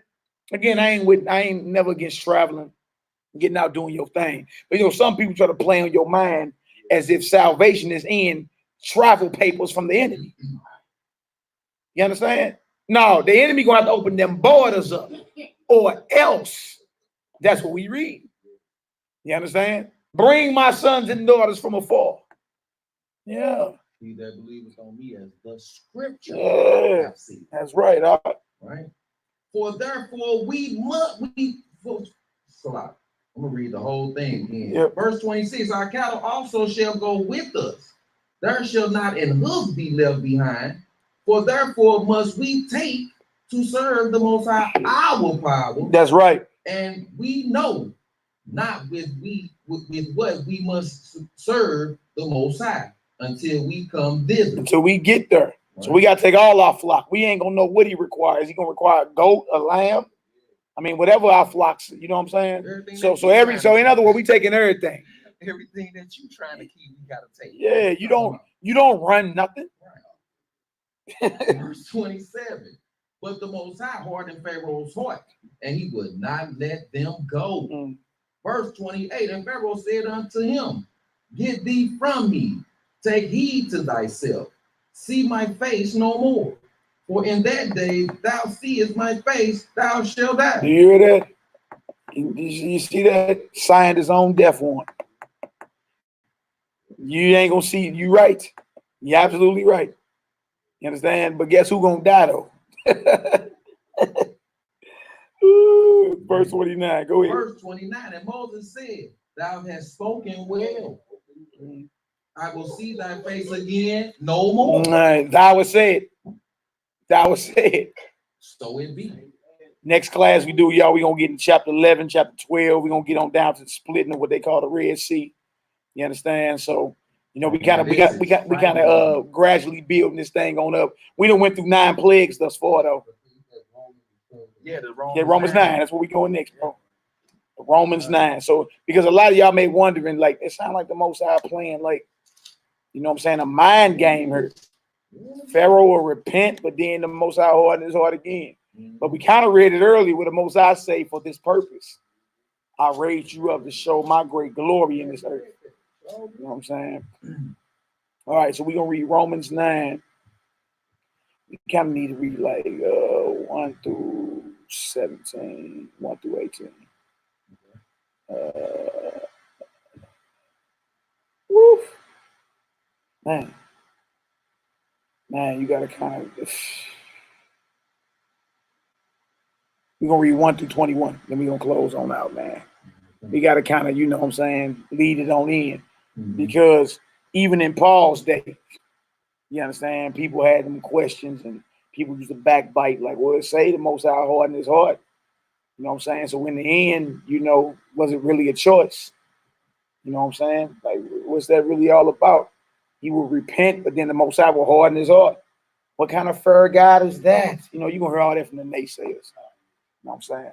Let's read Romans 9, 1 through, what I say, 21? 21, 22 down there. I think it's 22. Yeah. Romans 9, 1 through 22. Let's get it done. Romans chapter 9, verse 1. I say the truth in Hamashiach. I lie not. My conscience also bear me witness in the Holy Spirit. Verse 2. That I have great heaviness and continued sorrow in my heart. Wow. Verse 3. For I could wish that myself were accursed from Hamashiach for my brethren, my kinsmen, according to the flesh. It's a stand-up brother right here. Paul said, I wish I was cut off so my brothers could understand this truth, the truth in the Mashiach. Moses said the same thing. Most High hit me and let them live. You understand? Moses said the exact same thing Paul is saying right here. I wish I was cut off so they can get the truth. My brethren, my kinsmen, according to the flesh. Now, who are Paul's brethren and kinsmen according to the flesh? Go ahead. Verse 4. Who are Israelites? Who are who? Who are Israelites? Paul was an Israelite from the tribe of Benjamin. And he had so much love for his brothers. And specifically right here, he talking about his Pharisee brotherhood. Because many Israelites believed in the Mashiach. Tell you that in the book of John, many of them. He's specifically talking about his Pharisee brotherhood he was a part of. Who are Israelites? Go ahead. He's not asking no question.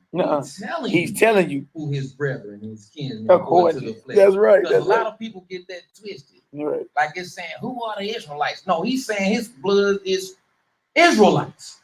Notice you don't see a question mark right there. No, it's something pertaining to it coming after. He's making a statement. He's not asking a question. Go ahead. Whom pertaineth the adoption and the glory. Come on. And the covenants. With an S. Old and new covenants. And the covenants. Yeah. And the giving of the law. Wow. And the service of the Almighty. Wow. And the promise. All that pertain to the Israelites, called Paul's kinsmen and brethren according to the flesh. All that pertain to us, y'all.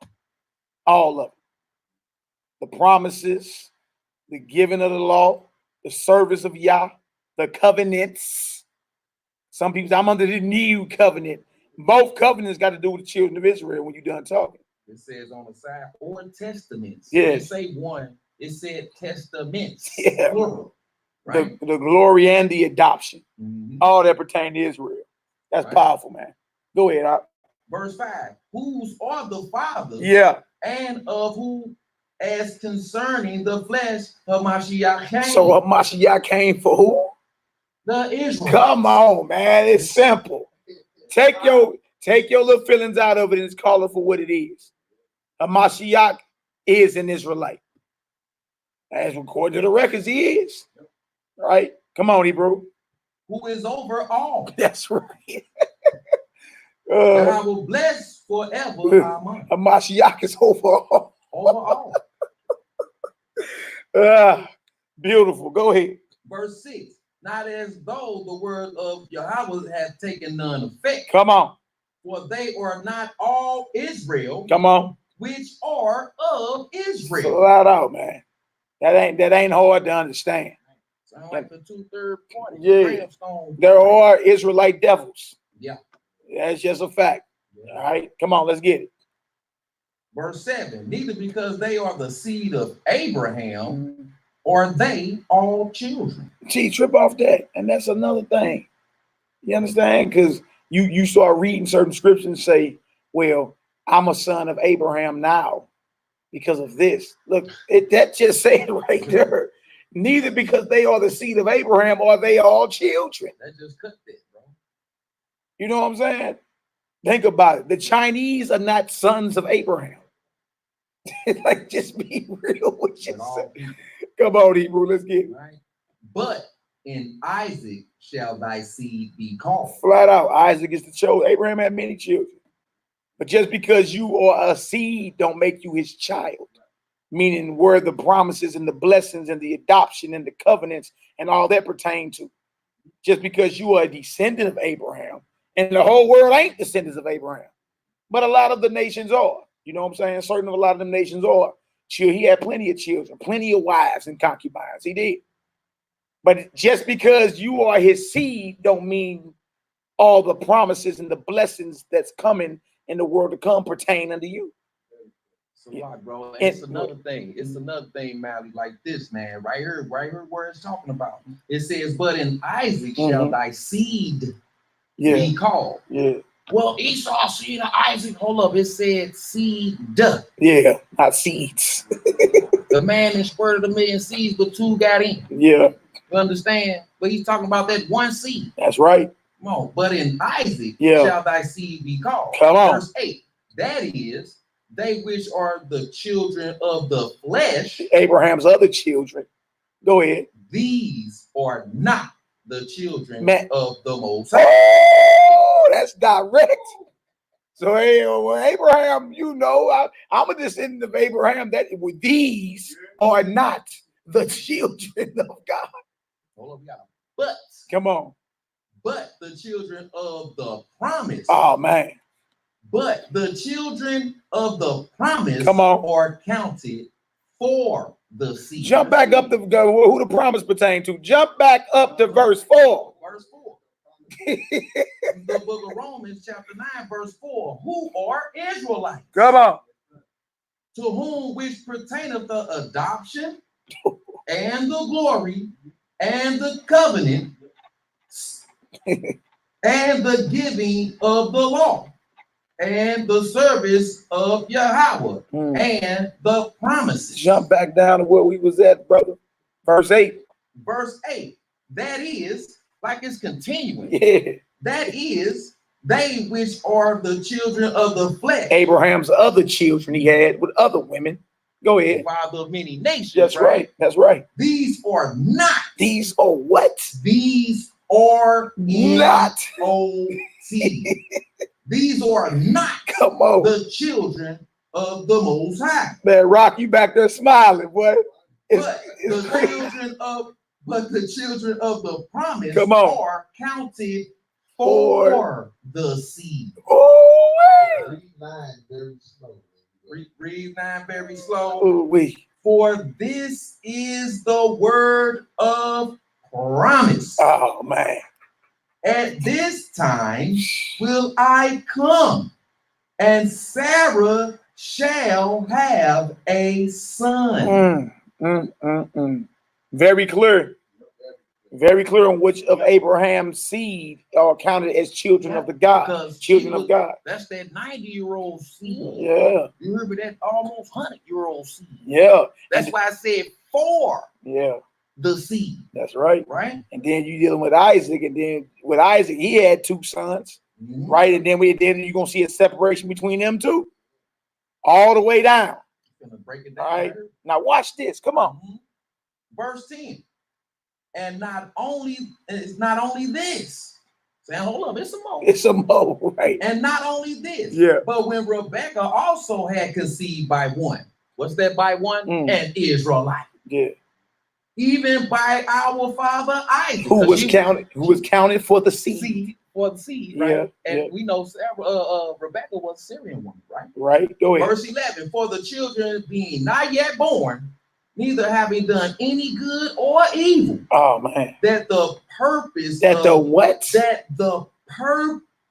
Come on. Of the Almighty according to election. Wow. Might stand. Wow. Not of works, but of him that called it. Flat out. Let's say for the children, they weren't even born. They hadn't even done, Jacob and Esau hadn't even done good or evil. But the purpose of the Most High, according to his selection or election, his choosing. You understand? That the purpose of Yah according to election might stand. Not according of works, or not of works, but of him that calleth. This was foreordained and preordained and predestined by the Almighty. And the precepts say Genesis 25:23, you know. Yeah, exactly. Because some people say, well, it's because of what Esau did. You know what I'm saying? That say, for the children being not yet born. Verse 11, cut that. Neither having done any good or evil. So now you got to take that off the table. Well, maybe just because of what he did. For the children being not yet born, neither having done any good or evil, that the purpose of the Most High, according to election, might stand. And that's according to his election. Yep. Right? Not of works, but of him that calleth. So it wasn't about it because the Most High finished. Yeah, right.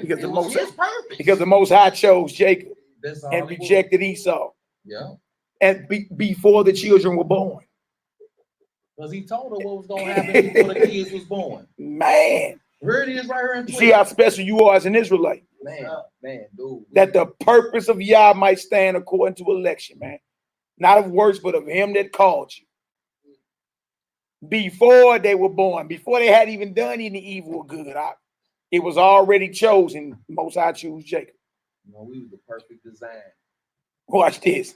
Watch this. 12. It was said unto her, Rebekah. Yeah. The elder shall serve the younger. Flat out. Go ahead. Verse 13, as it is written, Jacob have I loved, but Esau have I hated. You got to swallow that. You claim your letter by swallow that. Swallow it, eat it, swallow it, and digest it. That's the Most High's business. That the purpose of Yah might stand according to election. Not according to works, but according to him that called.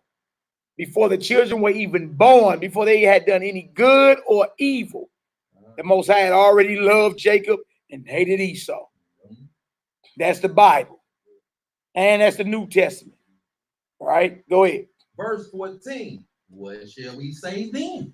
Exactly. Because naturally you're going to have a question behind it. Well, hold on. Well, hold on. That's too deep for me. You mean, hold on, this was predestined. So what shall we say then, right? Go ahead. What shall we say then? Is there unrighteousness with the Almighty? Most High forbid. God, Yah forbid, man. How is he unrighteous? Because he loved one and hate another. How? His purpose is a divine purpose. It's his purpose. It's not according to our liking and our calling. Right? Go ahead. Verse 15. Now this is we getting down to Moses now, right? Go ahead. Just left him out of there, right? That's right. Verse 15. For he saith to Moses, I will have mercy on whom I will have mercy, and I will have compassion on whom I will have compassion. Flat out. Go ahead, because you wonder why he kept hardening Pharaoh's heart. Right? That the purpose of Yah might stand according to election. The Most High is going to have mercy and compassion on whom he chooses. This is why he kept hardening Pharaoh's heart. Right now, watch this. Verse 16. So then it is not of him that willeth, right, nor of him that runneth, flat out, but of Yahweh that showeth mercy. It ain't about man. It ain't about man's will or desire, right? It ain't about how fast man can run a race. It's about who the Most High decide to choose according to election, who he decide to choose and show mercy and compassion to, according to his purpose. Hey, all praises to the Most High. And I know that I know that made a lot of these so-called Sunday churchgoers. I know that about made your heart stop because you never read that with that much clarity in the New Testament. But that's right there in the book of Romans. Right there. All right, go ahead. Verse 17. For the scripture saith unto Pharaoh, come on, even for this same purpose have I raised thee up. You just read that. Yeah, we did. That I might show my power in thee, that my name might be declared throughout all the earth. This is why he hardened Pharaoh's heart. So when he fall, guess what? The Most High get a name through this earth that will echo for eternity. They still talking about what happened in Egypt. Y'all, Egypt is a dust bowl to this day. Echoing in open space. Yeah. Yeah, Egypt is a dust bowl to this very day. All this Pharaoh's chambers have been looted. All their gold been stolen. All your pharaohs on display in museums with cotton up their rectums. On display in Britain. Well, that boy King Tut still on tour. Yeah. You know what I'm saying? Boy, the pharaohs on tour. With skin on. and they sarcophagus. Hey, that's a powerful bomber. Still got his skin, bro. Right? Boy, I try to tell you. All right, come on, Hebrew. Verse 18. Therefore have he mercy on whom he will have mercy. That's right. And whom he will. He hardened. Whom he will mean desire. Whom the Most High desire to have mercy on, that's who he gonna have mercy on. Hey, thank the Most High you a chosen seed is.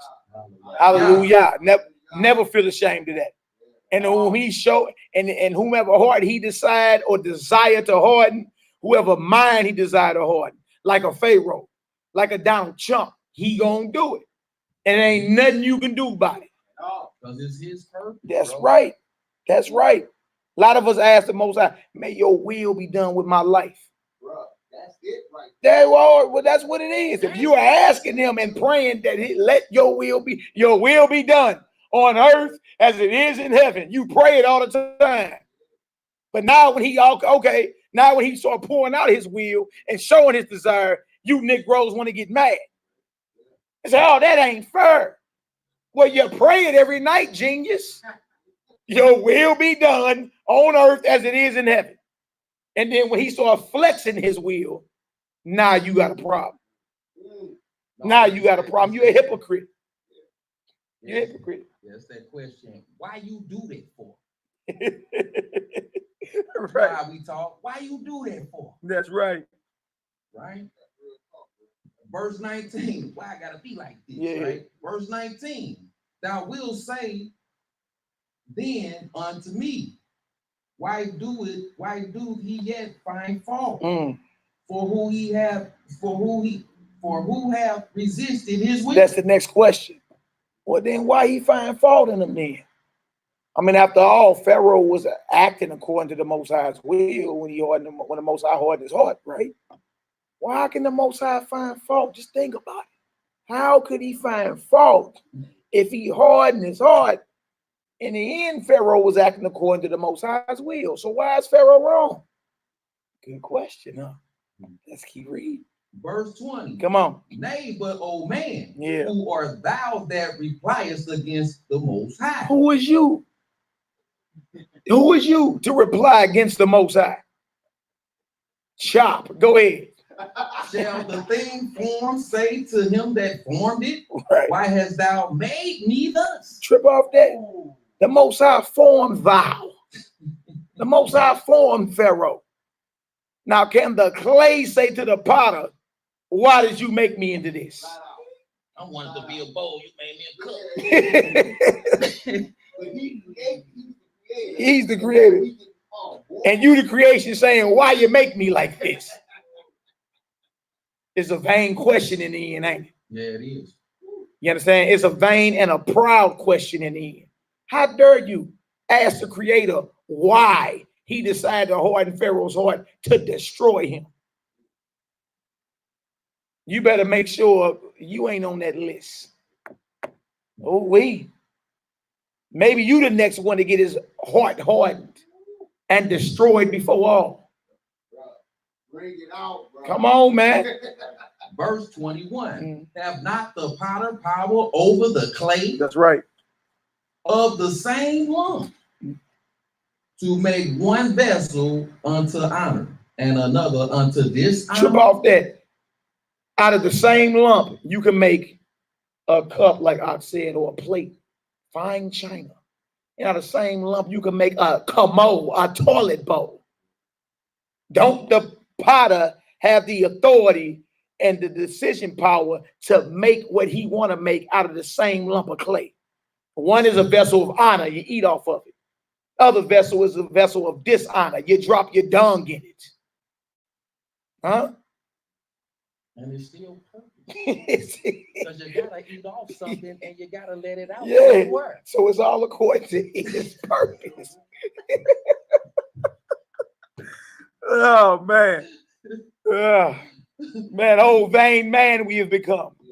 Yes, man. We become vain. When Paul say, "Oh, wretched man," yeah. Right. Verse 22. If Yahweh willing to show, he said, "What if?" Right, read it again. What if? What if Yahweh willing to show his wrath and to make his power known? What if the Most High was willing to show wrath, to strike with, to hit with lightning right now without standards, and to make his power known? Woo! Go ahead. Endured with much long suffering the vessels of wrath fitted to destruction. Trip off that, man. Endured with much long suffering, gave a lot of patience, showed a lot of patience before he destroyed the vessels of dishonor. And we see who the vessels of dishonor was in that whole trilogy, however you want to call it. How many times he hardened his heart? Man, oh man, a whole bunch of times, long man. Suffering, hey, you heard it. You heard long suffering is a bitch, bro. Yeah, man. You know what I'm saying? Straight patient before he destroyed Pharaoh. Give the Most High hand. Yeah, hallelujah. All praise, man. All praise and glory now to the Most High, man. All praise and glory now to the Most High, man. Hallelujah. Hey, man, this is beautiful times to be living in. You understand? Y'all go boldly in the grace and the power of the Almighty, man. Now is not the time to be afraid.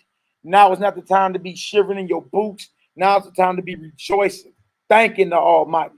Y'all, we even showed y'all biblical plagues, hundreds of billions of locusts as of 3 days ago, sweeping the continent of Africa.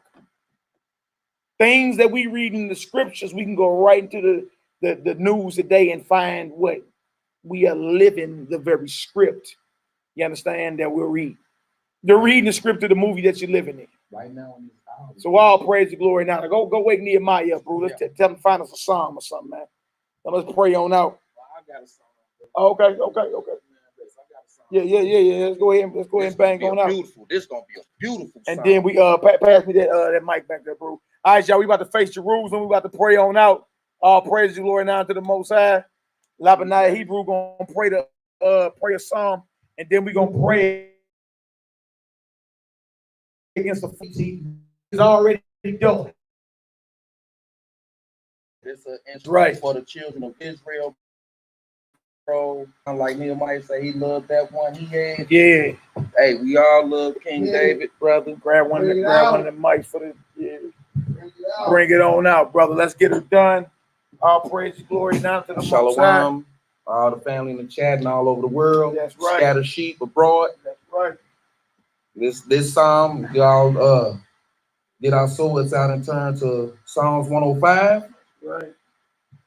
And we're gonna start at verse 1. Oh yeah, that Psalm 105 go hard there. Go hard, yes. They go hard there, boy. That's what we all need to do. Face Get it done.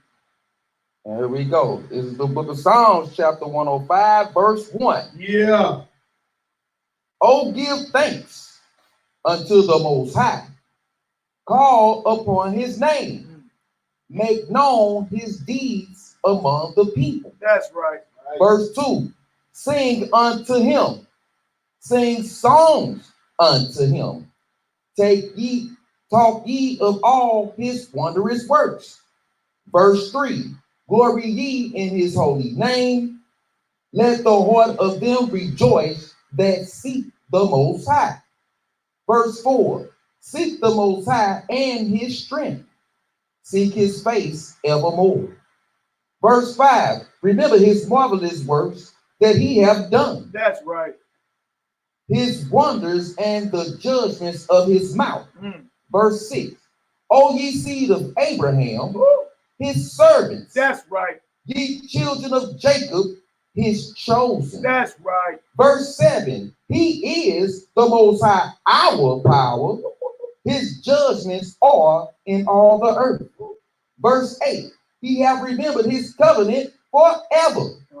The word which he commanded to 1,000 generations. That's right. Verse 9.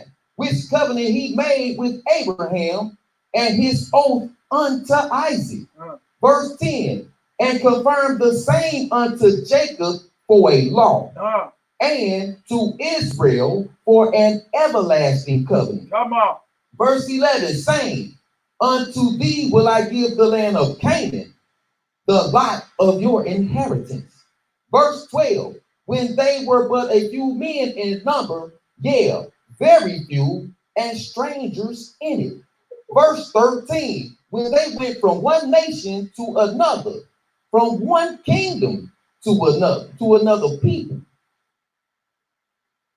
Verse 14, he suffered no man to do them wrong. Yeah, he reproved kings for their sake. That's right. Verse 15, saying, touch not my anointed and do my prophets no harm. All praise is called for law in Yahweh Bahasham Mashiach Yahweh. Hallelujah. Hallelujah. Yeah. All praise, glory, now to the Most High. All right, y'all, we're about to pray against all the evil breathing spirits and the highest and mightiest workers of Hashatan, our adversary. Heavenly Father, Yahweh, Yahweh, El Elyon, we come to you in the name of Adon Yahushua Mashiach. We take authority over the fallen one and all his evil spirits from our position at the right hand of Yah, seated above every name that is named.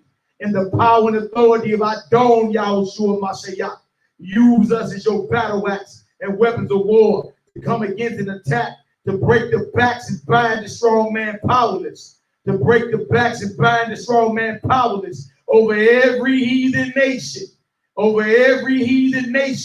that is oppressing the 12 tribes of Israel this very second. We cast them down and we cast them out to a herd of swine.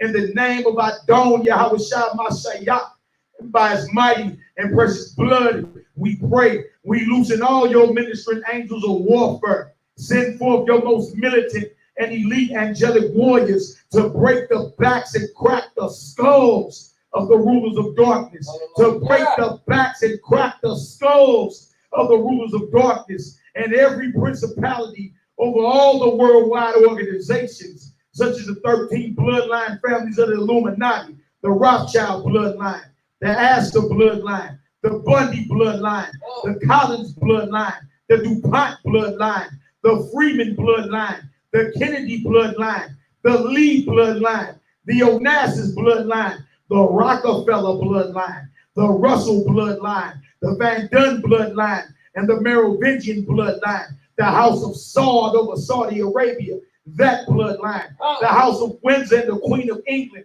that bloodline, all the popes, their bloodline, Jared Kushner, his bloodline, Henry Kissinger, his bloodline, Robert Gallo, his bloodline, and Ayatollah Khomeini, his bloodline. We bind all of them powerless. We bind all of them powerless. We bind the strong man over all Masonic orders and every religion, the Catholic Church and Vatican City, communist empires and godless governments, ISIS, Al-Qaeda, the Taliban, the CIA, MS-13, La Cosa Nostra, Hamas and Boko Haram, every street gang and drug cartel, the Illuminati, the Council of Foreign Relations, and the Trilateral Commission, the World Council of Churches, the Americas, all common market nations, Canada and Mexico, every organization that has rituals that are contrary to the word of Yahweh and the authority of Adon Yahweh Shah Mashiach. We take authority. We take authority over all foul and evil spirits, authority, princes, kings, powers, world rulers, and the highest and mightiest servants of Satan. We bind them to be powerless. We bind them to be powerless in the mighty name of Adon Yahushua Mashiach. And through his mighty and precious blood we pray. Yahweh, in the authority of Adon Yahushua, we pronounce the judgments. We pronounce the judgments written in the scriptures upon the evil and greedy conspirators in and over these worldwide organizations. As it is written, Yah, we ask you to bring upon them the judgments found in Psalms 109, that chapter, Psalms 149, that chapter, and Revelation 18, that chapter. Yahweh El Elyon, the owner, the creator, and the possessor of all there is, in the name of Adon Yahweh Shah Mashiach, we bring before your throne all the sick in Israel, all who may be plagued in mind, body, or spirit. Your word says whatever we bind on earth is bound in heaven, and whatever we loose on earth is loosed in heaven. We claim authority. We claim authority. We claim authority in Yahweh Shah Mashiach, who is seated at your right hand right now. Right now. Right now. We loosen all your ministering angels of health. Command them to rain down a healing that is complete, a healing that is understood right now. Right now. Right now. Use us as your battle axe and weapons of war to come against an attack, to break the backs and bind the strong man called the coronavirus. And the fear of it, that's plaguing the minds of your people. We declare it powerless. We declare it powerless. We cast it down and we cast it out into a herd of swine. Use us as your battle axe and weapons of war to come against an attack, to break the backs and bind every sickness and disease that's afflicting your people this very second. We declare it powerless. We cast it down and we cast it out into a herd of swine in the authority of Adon Yahushua Mashiach. And by his mighty and precious blood we pray. Yahweh Zebaoth, master of the heavenly armies. We loosen all your ministering angels of warfare. Command them to rain down and crack the skulls of every virus and every sickness that is plaguing your people this very second. Command them to establish a protective border around your saints. Command them to come against, confound, and put down every sickness and unclean spirit that is in opposition to the well-being of your people. Command them to render a judgment in our favor right now. Right now. In the name of Yahweh Shah Mashiach, and by his mighty and precious blood I pray. Yahweh El Elyon, Yahweh Direct. We loosen your ministering angels of provision and blessing. Command them to shower us with the blessings of Abraham, your friend. Command the blessings of Deuteronomy 28 to chase us down and overtake us. Command the set apart spirit to give us a continual overflow of your spirit. Command the fruits, the gifts, and signs of Ruach HaKodesh to chase us down and overtake us, that wherever the sole of our feet may tread, we may boldly declare the kingdom of heaven is at hand. Accept our petition and our prayer in the name of Yahushua Mashiach, and through his mighty and precious blood we pray. Hallelujah. Hallelujah. Hallelujah. Hallelujah. Hallelujah. Hallelujah. Hallelujah. Hallelujah. Hallelujah. Hallelujah. Hallelujah. Praise the mighty Yahweh. Yeah. Real thing this. Yeah, we got motion. Bust your guns, baby. Yeah.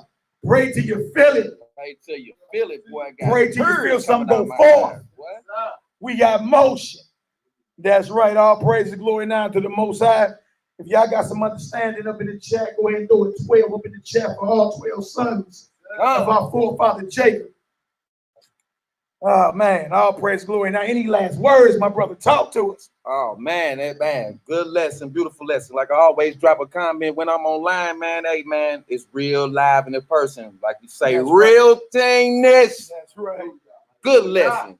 Love y'all. Love your family out there on the chat, man, and all across the world, man. Hey, praise the Most High. Get yourselves together. Get together mentally, physically. Listen, man, we got to come together or we finish out here, man. You see the plagues out here. That's right. We read about them. We see them. We living them live today, man. Look, man, I'm so excited right now, bro. It's a beautiful thing out here that, hey, man, because the heathen's turn is coming. And guess what? If you don't want yours, I will be glad to take your portion because I won't mind. You understand what I'm saying? Hey, real talk, bro. Real thing is, bro, for real. If you don't want your portion, hey, guess what? You got to get it together now or your spot going to be taken because people constantly waking up every day. That's right. You understand what I'm saying? Every day. So you got to come together. You know what I'm saying? Hey, that's basically all I got to say about that. Man, all praise and glory now. Praise. My brother Rock, any last words, my brother? Come on up, brother. All praise and glory now, my brother. Wake Nehemiah up back there, man. Bro, I just want to say all praises to the Most High and His only begotten Son. Hallelujah. Christ is the conquering King. That's right. And the whole duty of the whole thing for y'all and keep His commandments. Man, that's right. That's right, brother. That's what right. What about you, brother? You right, got something to say? Right. You all good? All right, y'all. Hey, once again, man, hey, thank y'all for y'all prayers. Yeah. You understand? We love to support too, but the prayers is what's needed in these hours. You understand? We need to be on our face several times a day, praying very bold and very militant. Because y'all believe it or not, there are those that worship Satan for real that's right now. You understand? Look, we need to be petitioning the throne of heaven. You understand? It's time to call fire out the heavens on these heathens. That's what time it is. You understand? It's time to be obedient. You understand? It's time to love one another. And it's time for us to up our charity, man. It's time now is the time to up your charity. I am a servant. I'm here to serve Israel. You know, you understand? If you need me and I got it, it's yours. I'm here to serve thou. You understand? So continue to pray for us as we continue to pray for y'all. And if you say you're gonna pray, pray. Don't let it be an empty statement like, hey, I'm gonna pray for you. Oh, brother, you're in my prayers and you ain't even opened your mouth. Because you too busy trying to chase the bag. You know what I'm saying? Our people are here sick. The scriptures say, if anyone's sick, call for the elders of the assembly, and they shall lay hands on them, and they shall recover. The prayer of a righteous man availeth much. So, hey, more prayers, more active. Get proactive in this thing, man. Bust your guns in the spirit. Y'all see how we pray and we get up, we all be sweating and all that? We got motion through words. You would think we were just doing pull-ups and push-ups and running. Pray till you feel it. But we pray till we feel it, and as action go forth. Hallelujah, my aki yaki. From a scientific level, we say, boy, y'all activating the nervous system when y'all do that. I do it through herbs. Y'all doing it with prayer. You understand? Hand is working at the same time. And once again, family, I like to thank all y'all for the Shaqualium. That's the alms, the dividends that make all this stuff happen. Without y'all, man, it wouldn't be. You know what I'm saying? That's right. It wouldn't be going no further than what it go. You know what I'm saying? So yeah, man, all praises to the Most High. All the glory go to Him, man. You know what I'm saying? So, and that's what keep us all going. That's right. And look, hallelujah, y'all know we've been down here about a year. A few days, we've been down here a year. So all y'all, my brother said the sequoiums, the free will offerings, you know what I'm saying, from your heart. Y'all see where it go. We still out here in fellowship. You understand? Still paying the rent, still paying the bills. Right. You understand? And the Most High is faithful. When He move and put on y'all hearts, y'all donate, and we still. And look, the people from out of town will come through and testify to that. Right. They come through and like, no, the headquarters is real. Lot. These brothers be right down here teaching the word. You understand? Even providing, you know, we come overnight. You can stay down here if you need to. Whatever needs to happen. You understand? So we want to thank y'all. You know what I'm saying? From the bottom of our hearts. We've been down here a whole year now. since April 2019. Really, the last week and a half of March 2019. So we had to get in here and get a few things straight. So we've been out here a whole year now. Marcus, Prince Blake, Yeah. man, all everybody in the chat, man. I love my family, That's man. right. We got one big family, man. We got to congregate, can't keep killing off this family. That's man. right, man. Just because a few fancy decorated Negroes don't want to get together, they gonna get weeded out. You understand? We are commanded to come together and love one another, man. Let's do it. You understand? We naturally gonna discuss things, man. Look, we can do all that off camera. We naturally gonna discuss certain differences. You gonna have that. We look. The Bible's a spiritual book. There ain't nobody on this earth that look at every verse in the Bible on the same level. You not because the Most High deal with you on different levels. You know what I'm saying? Stop using that as a reason to hate your brothers and sisters, man. Yeah, every man got his talent out here in his truth, man. That's right. You know what I'm saying? You got some, like I say, 30, 60, 100. Yeah. You know? For Nehemiah, real, what man. you got? My brother was good. What you was gonna say? Oh man, I lost that one again. You were saying you had something working. Oh, your prayers. Yeah. Every Gotta day. give the Most High hand on that one too. Yeah, Gotta give the Most High hand on that one. Yeah. Them prayers work. Give you a prayer request. I'm talking about, I send those things out to everybody. You who don't know, there'll be so many responses to people like that. I'm praying, I need your name or whatever. I mean, I even have, some people call, hey, you give me that person's number. I don't want to call and pray for them on the phone. Yeah. When I tell you those prayers, look, Malachi, we have prayed with y'all live.